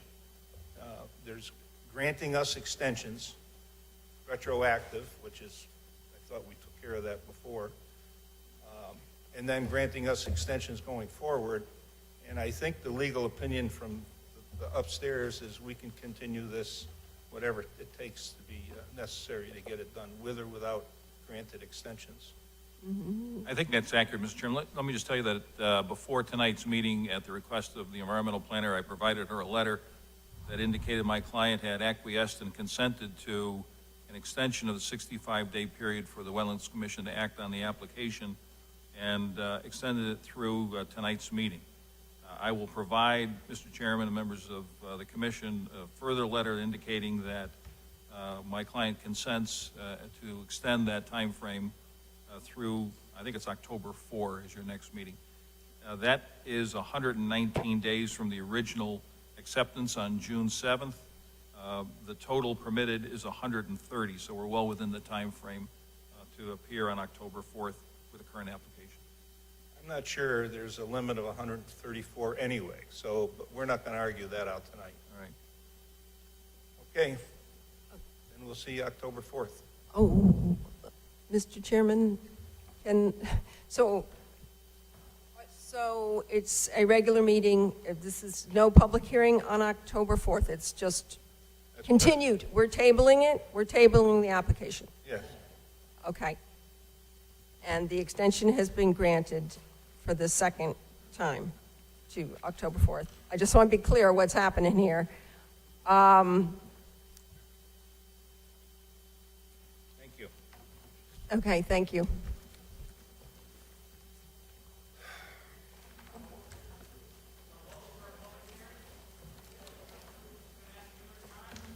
No public hearing.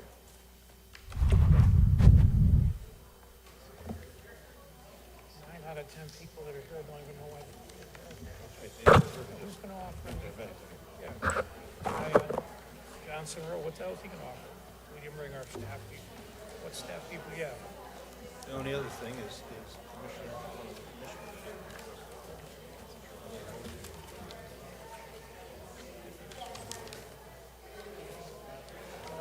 He's mad now, so maybe on the next one. Just don't see what we're gonna get exciting. Gotta be told. Somebody needs to step up. When we get through these two applications, It was either you have all your.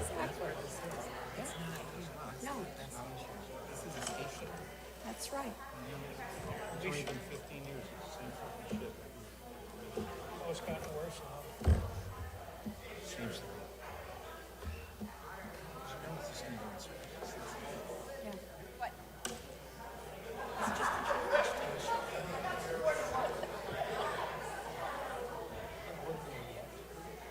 Folks, the meeting isn't over yet. Will you please leave the auditorium if you're not here for this application? Yeah, The meeting, we still have more to go for us for tonight. Thank you. yeah, exactly. Right.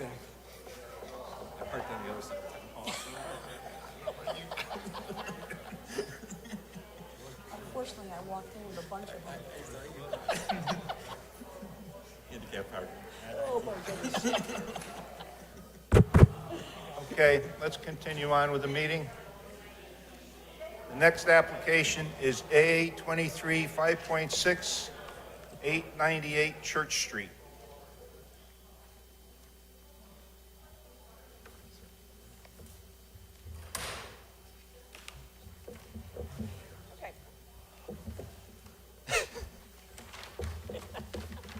I'm going to wear my professional.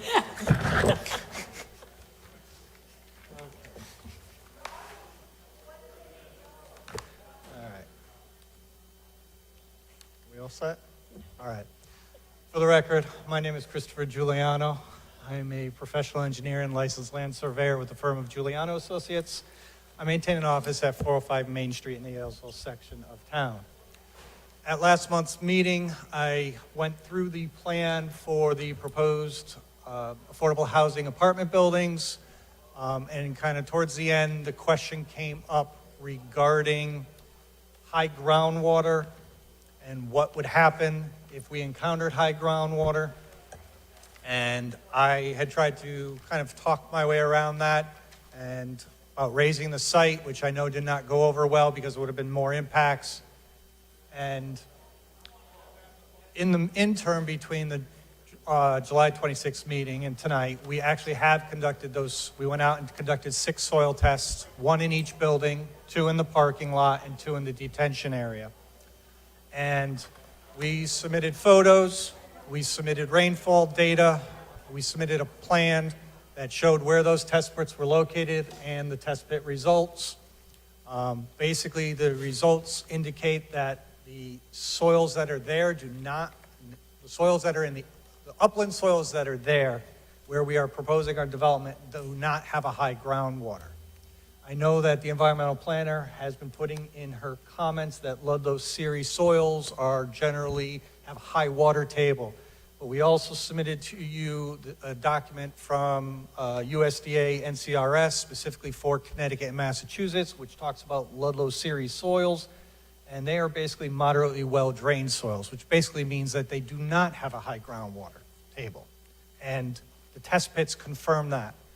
We went down, some cases, 5, 6, 7 feet in each of the tests. And so we have depths, we indicate what the elevation of the ground is and how far we went down. And we provided you pictures, various pictures of each of the test pits. And I think there are at least 4 for every test pit. So I hope that addresses the concern that was raised at that meeting with respect to the constructability of this and groundwater. And as I stated at that last meeting, we've had more rain this year than we typically have. We are above average, and I think it's now about 5 inches. So we kind of have a wet season. In fact, July was very wet. So with that, we haven't changed the plan at all, other than providing you with the location of the deep test pits. And I made one minor change to the wetland impact plan at the behest of the environmental planner. The sidewalk going off to the west towards Shire Drive, that is now included as an upland review impact area, and I believe that's Area E, and you received that map. So, I would turn it back over to the commission to see if there's any other comments, or if you want me to run through the plan quickly one more time to familiarize yourself with it. But again, the only information we really provided of any substantial nature is the deep test pit, and that was for a specific reason about groundwater. Well, I find it interesting, your soil type is, has good drainage to it, but yet that site, standing water on that site all the time. How come the standing water is there and it doesn't drain? Well, that area, those are the wetland areas, and I believe, and I'll let Mr. Logan talk to it, my belief is they are perched wetlands, meaning there's a layer of slow or non-perking material sitting on top of those soils. So if we were to punch a hole through it, it would drain.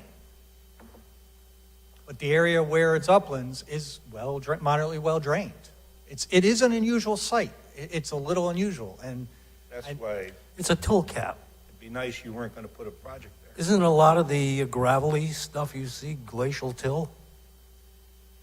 it is. Yeah, and it's on top of a large structural warp, which is bedrock, sandstone.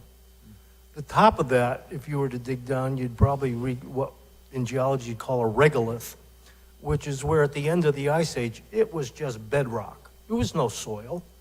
But as it was being exposed, as the glacier receded in the area, the constant night freezes, day thaws, it shattered that sandstone.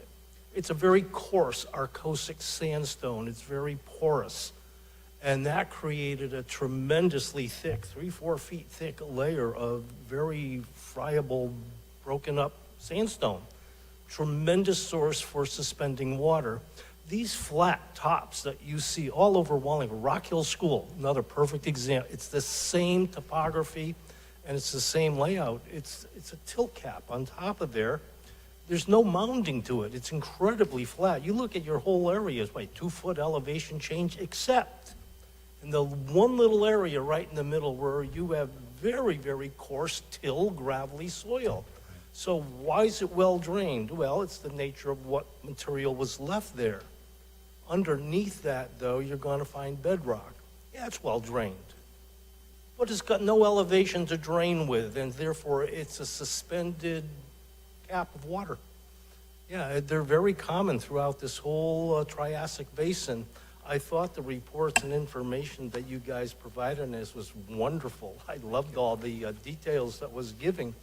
But whether it's Holyoke, Massachusetts, or here, it's the same kind of a situation. It's the same Triassic Valley that we have running all through here. So, yeah, I think the explanation, one of the thoughts I had for what would you do with excess water in your one little area? Well, golly, you're talking about less than 1/5 of the entire property, most of which is wetlands.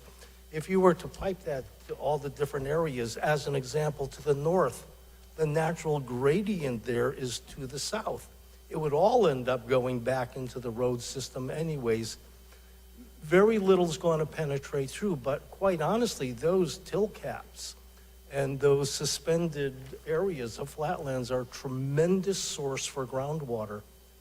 It sits there until there's nothing left during the droughts. And then it reforms. They're beautiful topography, and yeah, I think one of the options might be if you had to get rid of water, just spread it out. You got a lot of places to dissipate it. Yeah, I Anyways, found it yeah, interesting, that's it. George Logan. I found it interesting that the little borrow pit that I delineated as a wetland, thank you. The water in that, and now you can see the levels by the fact that there's watermarks. So I wasn't there during a time when there was actually water in it, but there was saturation right at the surface. And if you look at that elevation, it's higher than the bottom of his pits. So it's a perch situation. And why is it? Maybe it was used, maybe it was compacted. I don't really know. Maybe, you know, the seasonality of the water going up and down, the fines have gone in and just basically sealed it up. It's flat, too. Yeah, it's No, flat. no place for anything to drain to, except it Right. slowly percolates in, spreads out horizontally. Exactly.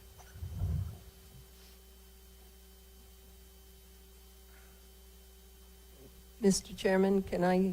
Yes, go ahead, Aaron. Okay. Okay, George, on your report that came in on May 31st, you said that front area that we're talking about was Eudor fence. So could you elaborate on that a little bit? There Because- is a, right, yeah. so there's a section, so this will be the southeastern portion of the site. There's been some disturbance there and some filling and some gradation that's happened. So when the soils are disturbed and they lose their characteristics where you can say, well, this is this soil series, so we call them eudarthents, which means they're disturbed soils that are young in age. They're still being developed.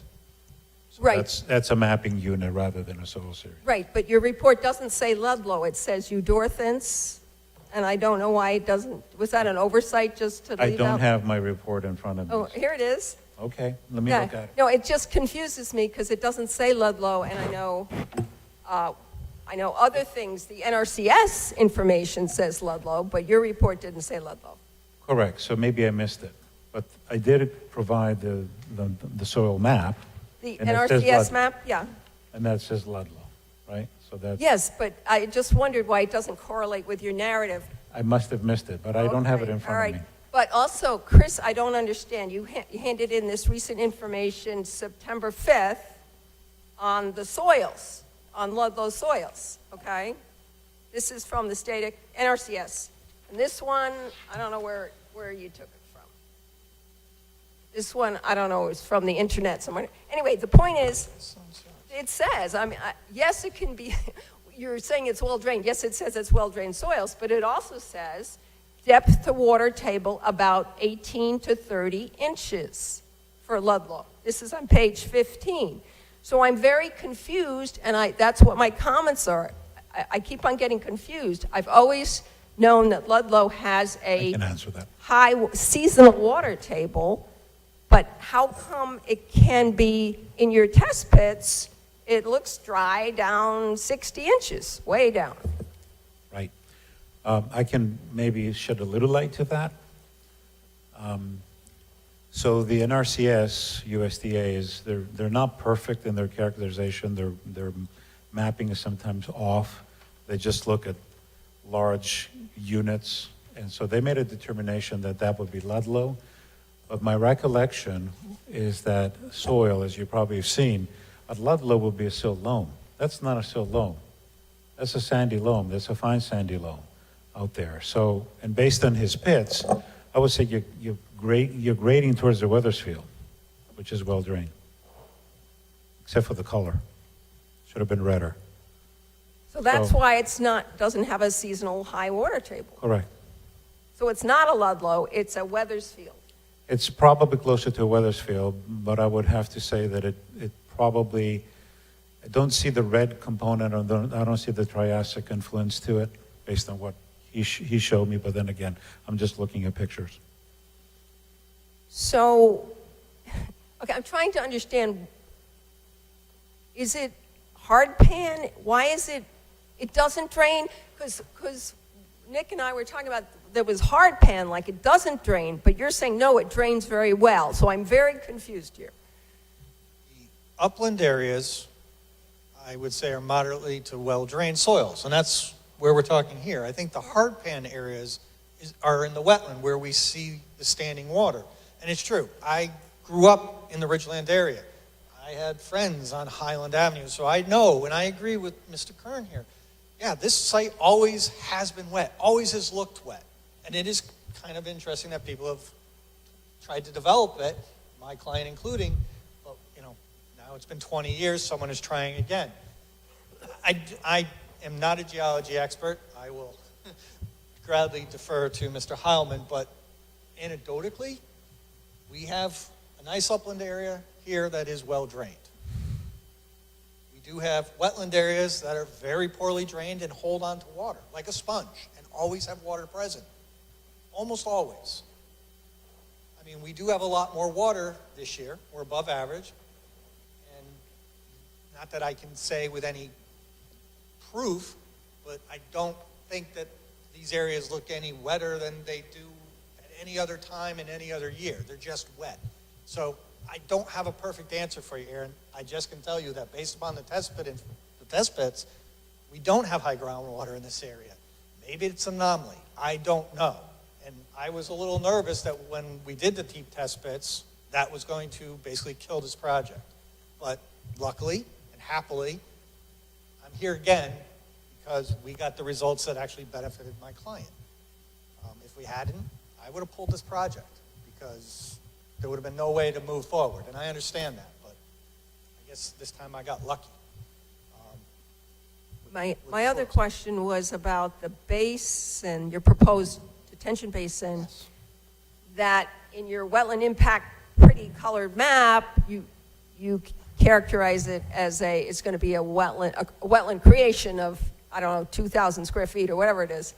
So, but I'm confused because you answered my question today about in the report that the outlet, that the detention basin bottom is at the same outlet as the invert to your going out the basin. So the water's going to leave. So how can it support a wetland community if the water's going to leave instantly? What we're proposing is to plant the detention basin bottom with the New England wet mix, okay? The New England wet mix. Plants that like it a little bit wetter. So they're going to receive stormwater flows, and they should be able to thrive in that. So I took the area of the bottom of the basin, and I said, we are, in a sense, because detention basins, they do kind of, over time, become a wetland.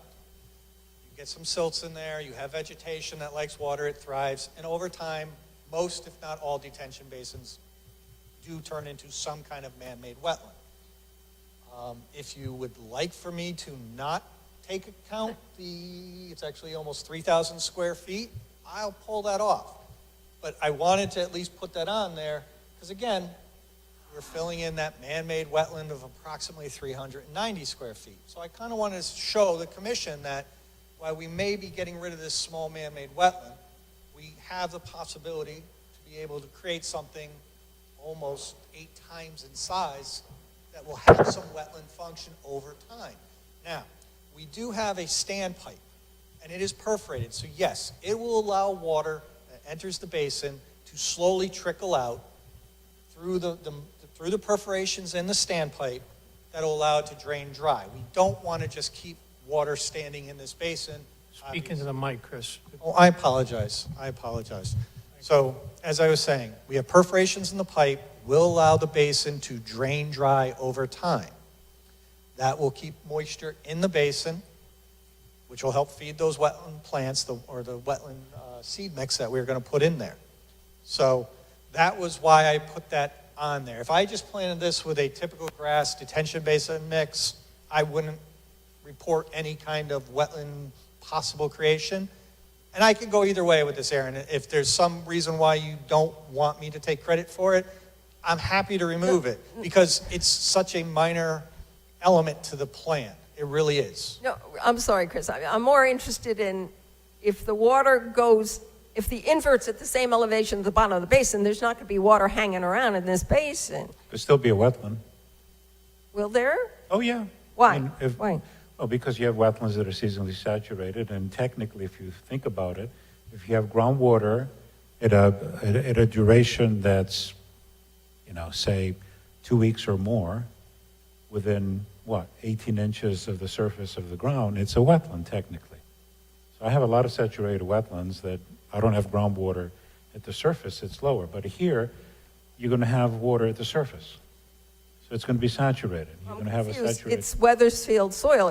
The water will go down. It won't be hanging around. But like he said, it's going to seal. He's going to put the topsoil down there. Okay, all right. And the vegetation I'm over confused. time, it's going to create a little perch water table similar to what we're losing, what we're filling, which is what happened there. Even if the invert's at the same elevation, I'm confused. Yeah. So All the Yep. water, sorry, George, all the water can't leave at once, because these are tiny little 1/8-inch holes. I think there's 6 or 8 of them around this pipe. Oh, And okay, then- I get it. Okay. And then you jump up and jump up. So, the water's got to flow through these tiny holes. It's going to take some time. And the water is basically going to be able to stay in this 24 to 72 hours after a storm event. That should be enough to allow it to act in the function that we're proposing. Worst case scenario, if you really want to ensure that that's wet immediately, you just play with your topsoil. We can do that. Usually what I've done is, so this is kind of interesting. So I've created wetlands where the seasonal groundwater table was 3 to 4 feet below the surface of what I'm creating. How did I do it? I took 12 inches of topsoil that had organic matter that was probably in the order of 10%. And I put half of it down and tracked it like crazy with a machine and then fluffed the rest of it over it. Became a wetland. Gutter. Show you pictures. The little wetland in the middle there. Yeah. Are you sure that's man-made by its shape? I believe George in his report, it's got very vertical side. Okay. To me, it looks like it was an old deep test pit, Yeah. just yeah. because of the shape and the way it looks. And if you do notice, we did a deep test pit just to the south of it too. So we were really close to it, which I probably shouldn't admit. We were near a wetland, but I wanted something close so we could compare and see what the soils were that close. Yeah, I'm wondering if that pocket of wetland there, I wonder how deep that soil is in that pocket, or is it just, as you just described, filled a little hole and created a gutter situation When and I formed a saw, wetland? yeah, I know. I remember that distinctly because it just was like, I was ready to leave the site. And you wouldn't see that unless you walk right through the middle of the upland. Yeah. And I didn't expect to find anything there. I'm like, oh my goodness, what's that?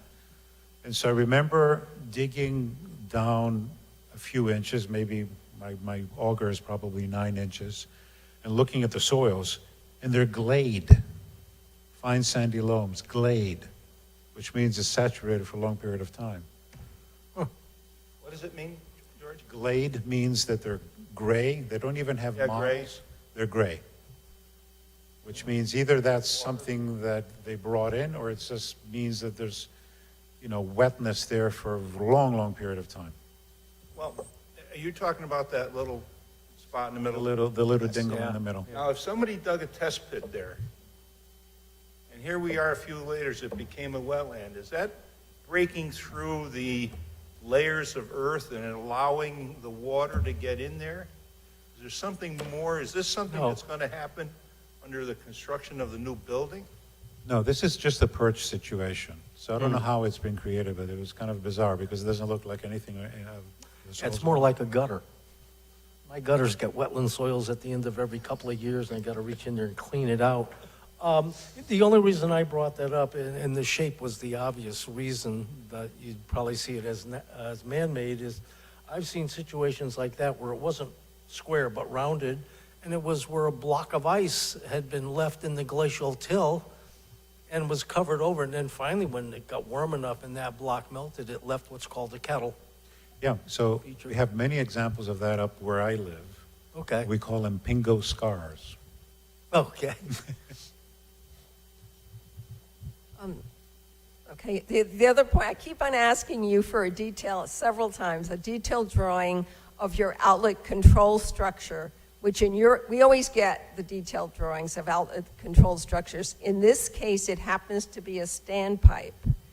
I don't know why you keep on deciding not to give me a detailed drawing of the outlet control structure. To be honest, in the last couple of letters, I did not see anything reflecting that. I apologize if I overlooked it. Oh, that's because Zachary wrote these responses. Okay, that's fine.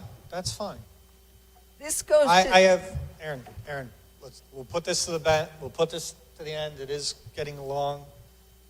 I will make sure I will get you a detail. That's not a problem. I deeply Okay. apologize if I overlooked that, and then Zach did not address it accordingly. Okay. That's on us.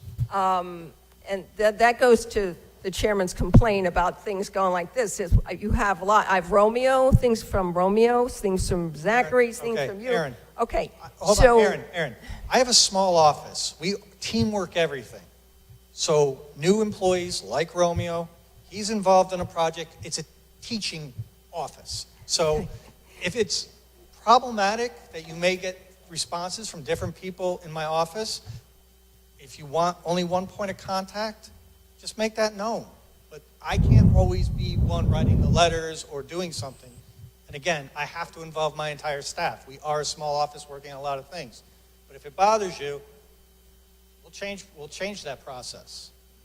It just delays things. So he also talks about a level spreader, but I couldn't find one on the plans. Where's the level spreader? The level spreader is the riprap at the end of our pipe. That is called a level spreader, where we basically take the discharge out of the basin and we spread it out to decrease the velocities. That's So it's what like an a stone apron. It's check called dam. it's called an apron, a level spreader, an energy dissipator. Oh, okay. All right, because I couldn't find a level spreader in your stormwater management maintenance plan, and so then I thought he made a mistake, but, okay. Again, I will double check. One person may have called it a level spreader. One person may call it an energy dissipator. I can button up any issues if we're calling it different things. My apologies. All right, then, as far as you do or do not want to use your detention basin for a temporary sediment basin? Okay. In honesty, doesn't matter to me. If the commission feels that this flat site needs a temporary sediment basin, we can do it. If you're that adamant, I know you want one. I was trying to leave it up to the commission to make the decision, but based on comments earlier, I will just acquiesce, and during construction, and I will make a call out and put it on there for you on the ENS drawing. Not a problem.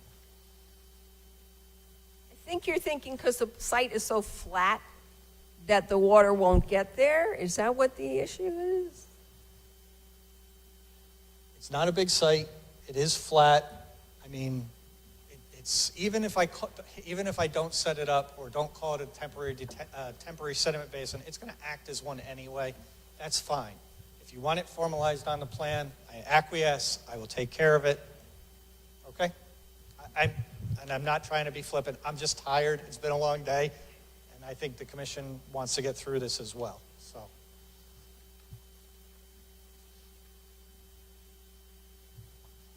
Ed? Are there Set? pretty much?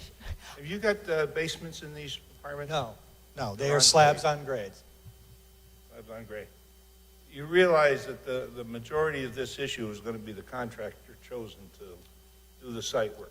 I understand. And that's usually where the problem comes in, naturally. No. I don't know, commissioners, Nick? Did you calculate this swale water retention recharging system? Calculated that the whole area is impervious and the water can't go into the ground? No, before I had done the deep test pits, based upon the plan that the church project and everything else, I was concerned about water as well. So what I did is I kept it very shallow at 2 feet into existing grade, and I didn't take any consideration for infiltration. Okay? And I hope I'm answering your question. So I didn't take any benefit for that. So basically the basin is sized where I basically saying I don't have any infiltration going on, zero infiltration. Based upon the deep test pits that we did, I believe we are going to have infiltration, which is only going to improve the capacity of the basin. I also, and I don't know if you might have seen it in the summary, we also modeled it as if the entire perforated pipe had failed other than the top, the opening on the top of the pipe, and it still continues to work without overtopping. So I kind of did a worst case scenario emergency analysis of it as well. So I know that we have deep test pit data. I'm confident that this basin is going to overperform from what I actually state. So any disturbance you do on this site, if it's approved, if it rains before the buildings are actually built or the parking lots are put in, you're going to have standing water there all the time, or is your contractor going to have it pitched every night so that the water runs off the site? Are you going to prevent that from being a major mud hole out there? Okay. The first thing to do would be get in the detention basin. So if anything does flow from the northern part, it will flow into this area. And I think that's why Aaron is asking for us to call this out and use it as a temporary sediment basin. Obviously, we're going to have a construction entrance to keep silts and stuff out of Route 68. And we have silt fence basically ringing what our development area is to keep any sediments out of the URA and the wetlands themselves. So again, I believe the chairman is 100% correct when he says it is going to come down to the site contractor and being careful with the site, because I agree it would not take much to make a mess of it. And I will, if this is approved, I will definitely make sure that is made known to the applicant, and I will work with Aaron in the construction portion and the construction phase of this to make sure these E&S controls and everything stay in working order, because I do share your concerns. Yep, I'm set. No, no question. Jimmy? None. You're going to remove a lot of stumps in that 27,000 feet, which is going to be a lot of activity in the top 2 or 3 feet of the site. What effect is that going to have on permeability of the soil? Improve or deny or reduce? Because I think it's well drained, basically right underneath that topsoil, and George can correct me if I'm wrong, I don't think it's going to harm it at all. I mean, the more harm would be as they run machines over and over and over it again. But again, this will all be impervious. These two areas will be impervious. Where we want to keep machines from coming back and tracking and compacting would necessarily be in this area.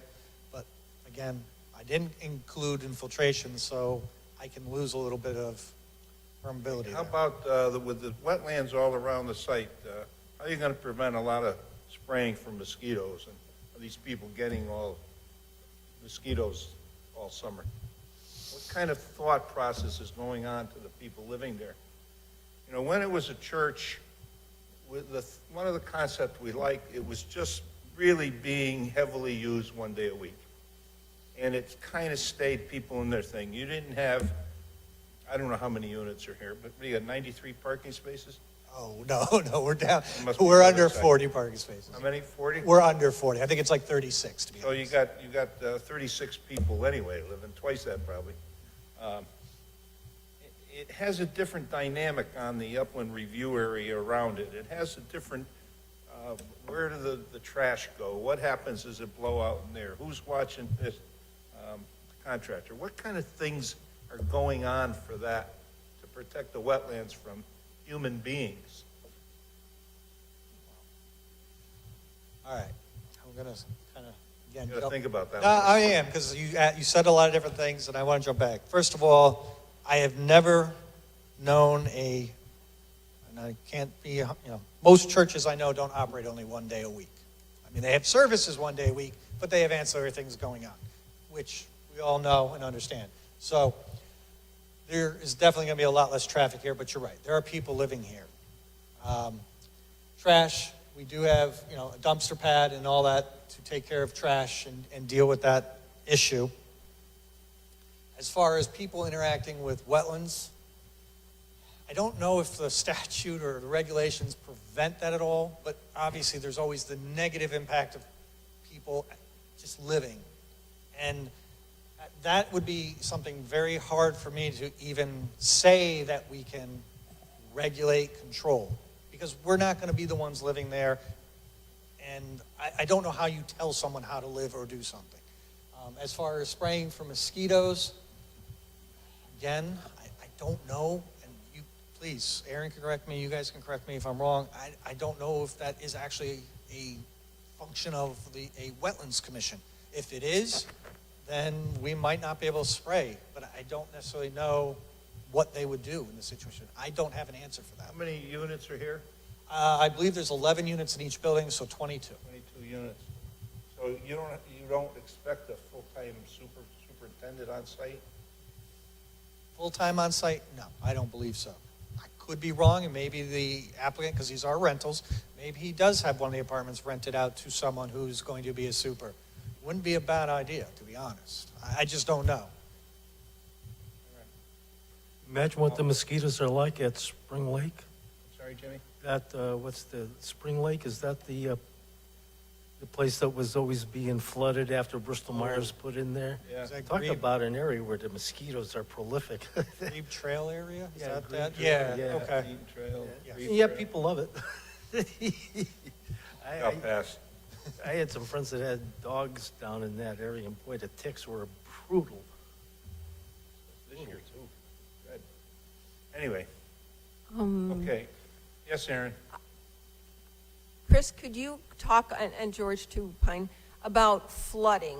When we get some of these huge storms, how is this property going to behave? Okay. I'm going to talk about an aspect of it, and then George can talk about the other aspect. Again, and I don't mean to beat a dead horse, we're above average rainfall, Aaron, for the year. So this site is pretty saturated. The wetlands are pretty saturated, a lot of water. Also, the wetland areas are rather large. Any water that does come in is going to be spread out, and I don't think you're going to see the water levels rise tremendously. I think when I talked to George, and correct me if I'm wrong, George, a couple inches in in the two wetlands. But you also have to remember, both these wetlands also have a drain out. The one to the northeast drains out to Highland Ave, and then down through the Harris-Samovich property. The one to the west drains to Route 68 and then south. So there are outlets. So as water will rise, or if we get a big storm, if Lee comes here and hits us, we will get some rain. That'll be a perfect example, but I don't think the upland here is going to see flooding as you kind of have mentioned, indicated, envisioned. I think the wetlands will are large enough that they will spread that water out, and with the outlets, it'll give it a place to go. And once water starts flowing, it's capillary pressure. So, George, if you want to. Yeah, I really don't see that, based on what I'm seeing on the plan as far as development is concerned and the stormwater management that's being proposed, that you're going to have any additional significant levels of flooding within the wetlands. Maybe an inch or two, worst case scenario. And then you got that big pipe going out on the bigger wetland, which is on the west side. Well, the commission hasn't got any other comments. I think it's probably time to take a motion on significant activity. Is this application, what, Aaron? If you're heading toward approval tonight, How about heading toward significant activity? okay, I just wanted, if you're going to, I've got some things if you're going to approve it tonight, but okay. Okay? Yeah, sure. Sure, sorry. So we would be entertaining a motion to decide if this activity, this application, is significant to be negative to the wetlands. So this time I'll entertain a motion regarding significant activity. Mr. Chairman, I'd like to make a motion on application A 23-5.6, 898 Church Street, Vincent Peretta Apartment Complex, to be not a significant impact activity. Is there a second? To say be deemed not, Correct. not to be a significant activity? Correct. Second. Motion made and seconded. Any other discussion? I think the only discussion I have is I'm not going to say it, I'll save it. I'll call for a vote. Nick? Yes. It's not a significant activity. Right? Is that the yes? Right? Just double check. All She right. made a motion that this is not a significant activity. I want to put into the record, are you stating that post-development, there won't be any flooding on this piece of property? On the developable portion of the property, yes, On the developable part? yes. All right. So anything that was disturbed to put these units in, it won't, there's no chance of flooding on these? Correct. Correct. Yes. Yes. Jimmy? Yes. Yes. Okay. Let me see, Aaron, what do you have that you want to get into the record at the moment? Just something that just came up with the stormwater maintenance management plan. I realized when you were speaking, Chris, the importance of that catch basin way the hell up there in the northeast corner. And so that's got to be maintained, so when that wetland floods, the water can go out that way. And right now, it's not in here. I mean, everyone's going to forget about it, is my point. Well, we have an inlet pipe here, we have catch basins. I mean, is it in the town, town right away, whatever. All right, I will update it as a condition of approval that the drainage system in the northeast corner of this property is maintained as part of it. We'll put in the same language about quarterly inspections. I'll take care of that. Great, because people will forget it exists. No, I understand. Yeah. And No argument. if we're leading up to approval, the ones, I have them in the environmental plans report that went out, it's dated August 31st. Sort of at the end, I kind of talk about it, but the one that Chris and I were just chatting about, that's important, so that a revised stormwater maintenance plan be submitted that includes the maintenance of the catch basin in the upper northeast corner, or however you want to phrase it, and the inclusion of a temporary set basin to call it out on a final plan, and to submit a detailed drawing of the outlet control structure / standpipe. And I don't know if, and a final plan be submitted with all the changes we've talked about. And I don't know if the commission wants to bond. And I'm quickly looking to see if there's anything remaining for Mr. Logan here that we haven't talked about.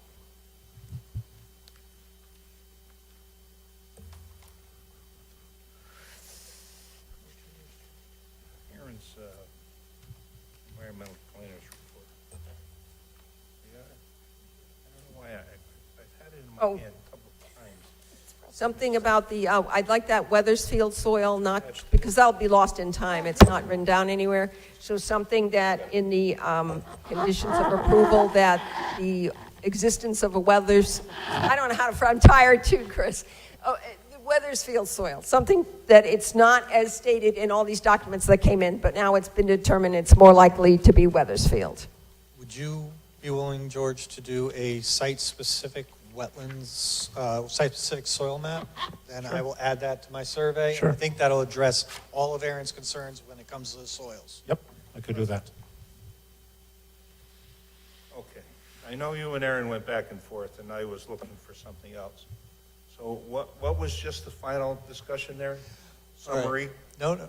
What we're going to do, what we're going to do is part of our stormwater maintenance, we're going to take care of the pipe and the catch basin here at our northeast corner. I believe they're in the town right away, but it's probably likely that we should be maintaining it other way anyways, because it does drain this wetland on this property. So that was one. Two, our detention basin will be called out as a temporary sediment based on our erosion control plan during construction. Three, I will get her a detail of the standpipe outlet structure. And four, and I confirmed with George, we will update the survey, soils information on the survey with site-specific survey data, not relying on the NCRS soils mapping. And I believe those were the four things that you had mentioned. Yeah. Yes. Okay. All right. And is that all conditions of approval, or do you have some others in your report? They were just very general. I would like the commission to think about bonding, Well, there's no question that there needs to be plenty on this site. plenty of Actually, I bonding. think it needs more bonding than Mansion Road does. Okay, so I'll let you come up with a number. I'll make it the same as Mansion Road, 20,000 for the bond. Maybe the commission's got to approve the contractor. I think Little K's not busy.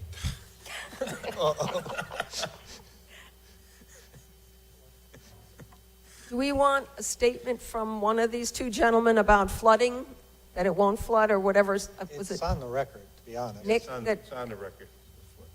He asked me specifically. Okay, All right, so I think we've got everything. You've got maps, you're getting your maps up to date and everything. All right. Very little to do on this one. Can you repeat, Mr. Giuliano, those 4 points? First one is that we maintain the storm drainage pipe and catch basin at a northeast corner of the property adjacent to Highland Avenue. We'll be specific there. Number 2, that the stormwater basin be used as a temporary sediment basin during construction activities. Number 3 is a detailed, is a detail of our outlet structure, the standpipe specifically. And number 4 is that I will update the survey with site-specific soil information provided by Mr. George Logan. Hopefully I didn't go One of those was to identify the retention area as a sediment control. Yes, the Yeah, temporary that was sediment 2, basin yeah. during construction. That was the 3rd one, yes. Okay. I'll entertain a motion at this time. I'm sorry, inland wetland placards. Yep. We're That'll definitely, make every 50 5. feet, yes. It's not on here yet. We'll add Number 5.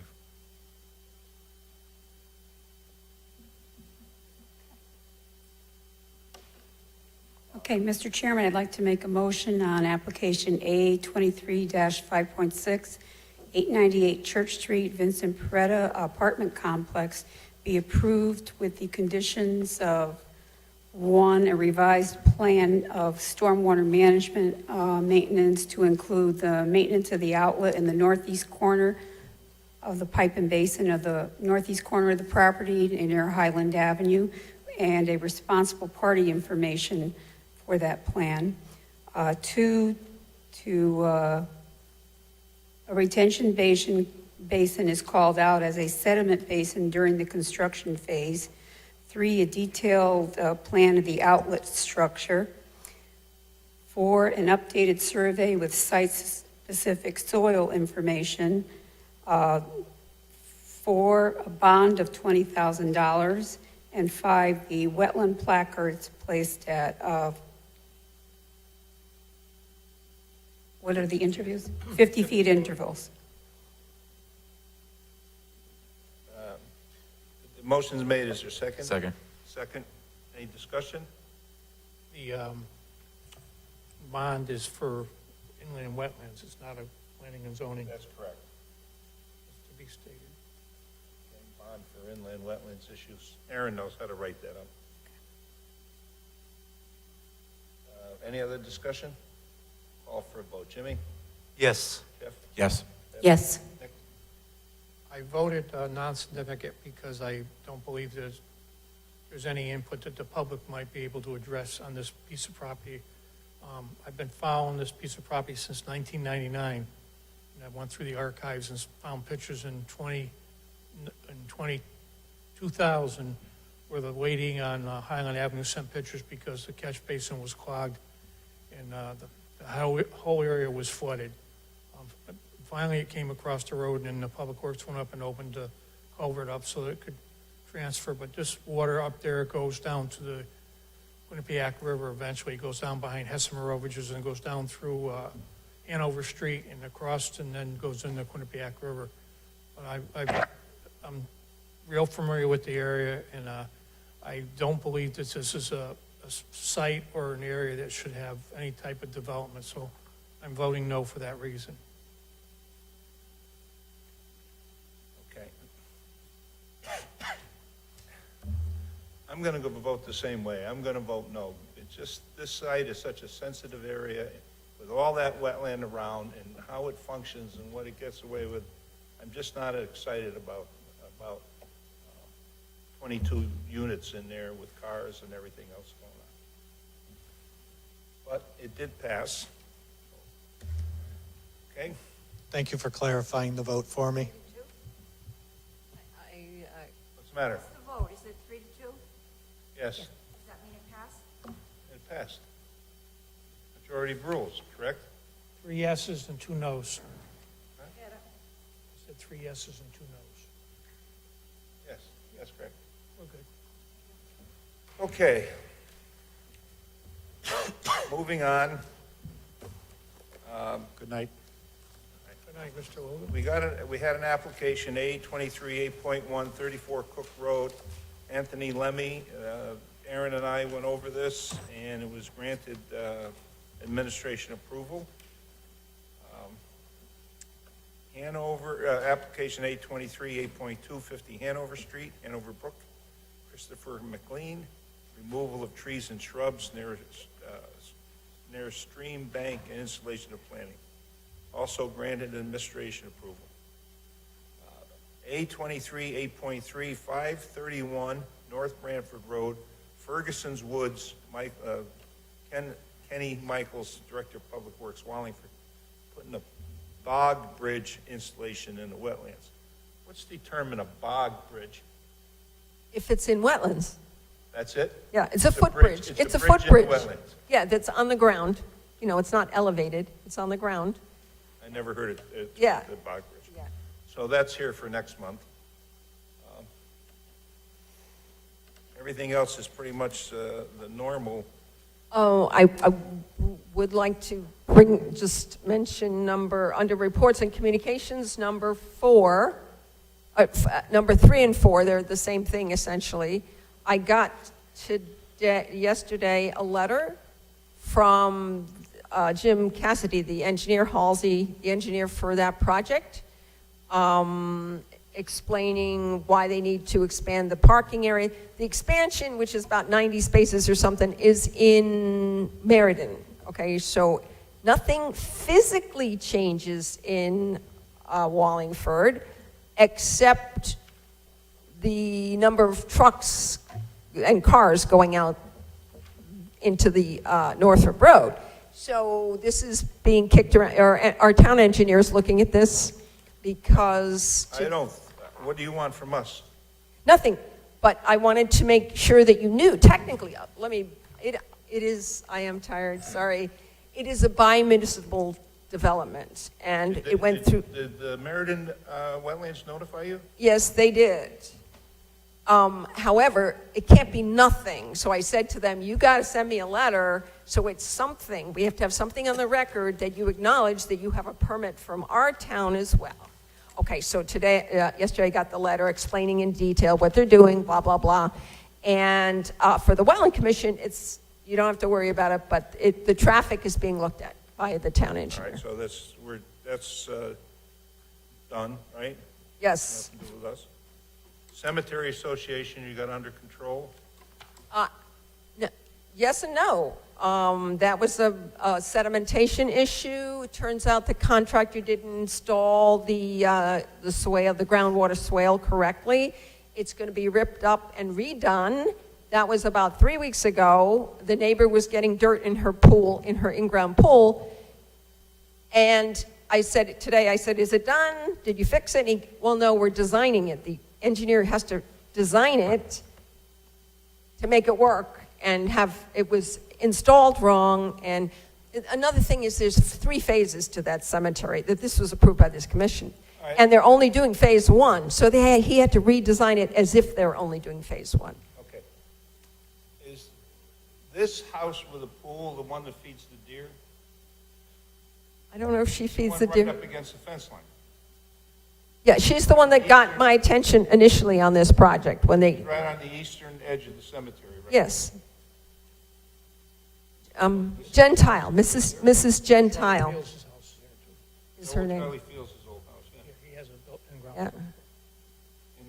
In this soil and erosion Patrol was running into that pool at her house? It wasn't the ENS, it was the finished product didn't work. He finished it, it was done, and it was not working because it was installed wrong. Well, you're on the case. Yeah. 67 Schoolhouse Road, you haven't heard anything from Michelle or Michael? Well, they were We didn't given, want them here, but you haven't heard anything? They're still trying to get rid of the material? yes, I did hear too, well, last time they were extended till November, okay? No, we didn't say November. We said to the next meeting. We moved till November, The November meeting. okay? But- We moved to An November. interesting thing happened today. I got a phone call, and she said she's going to call me back tomorrow, because I wasn't at the desk, from an attorney representing them. Good. Good. So she hasn't got 40 to fix it, but she's got enough money for an attorney. Is curious. Okay, and item 6, Tamarack Swamp. Mr. Schubert's doing a great job, you said, with Roman? He is. I told him not to come tonight. Yeah, he's almost done. He's doing a good job. Okay, you haven't heard any more from 1245 Old Colony. That's notice 1 on the violation. Correct, but I haven't. I've pressed them once this summer. I haven't pressed them Okay, more than how that. about the gas station that's on the corner that's trying to open with open signs? I had a conversation with the town planner this afternoon about that, Yeah, and he doesn't know what to do. He's new, you know. It happened before he got to town 2 years ago, and it's in the aquifer protection area, and it's a gas station. So he's trying to work that out, but the fellow wants to open desperately. So well, but he's had 2 or 3 years, he's done nothing but muck around in wetlands and fill them and everything else. we put it on, if you recall, we put the violation on the land records for that property. Oh. He slapped it on. He did everything we asked, except for one thing, the detention basin behind his garage. We wanted him, it was simple, it was just to dig out a 20-foot depression. Right. That's the only thing he hasn't done for wetlands.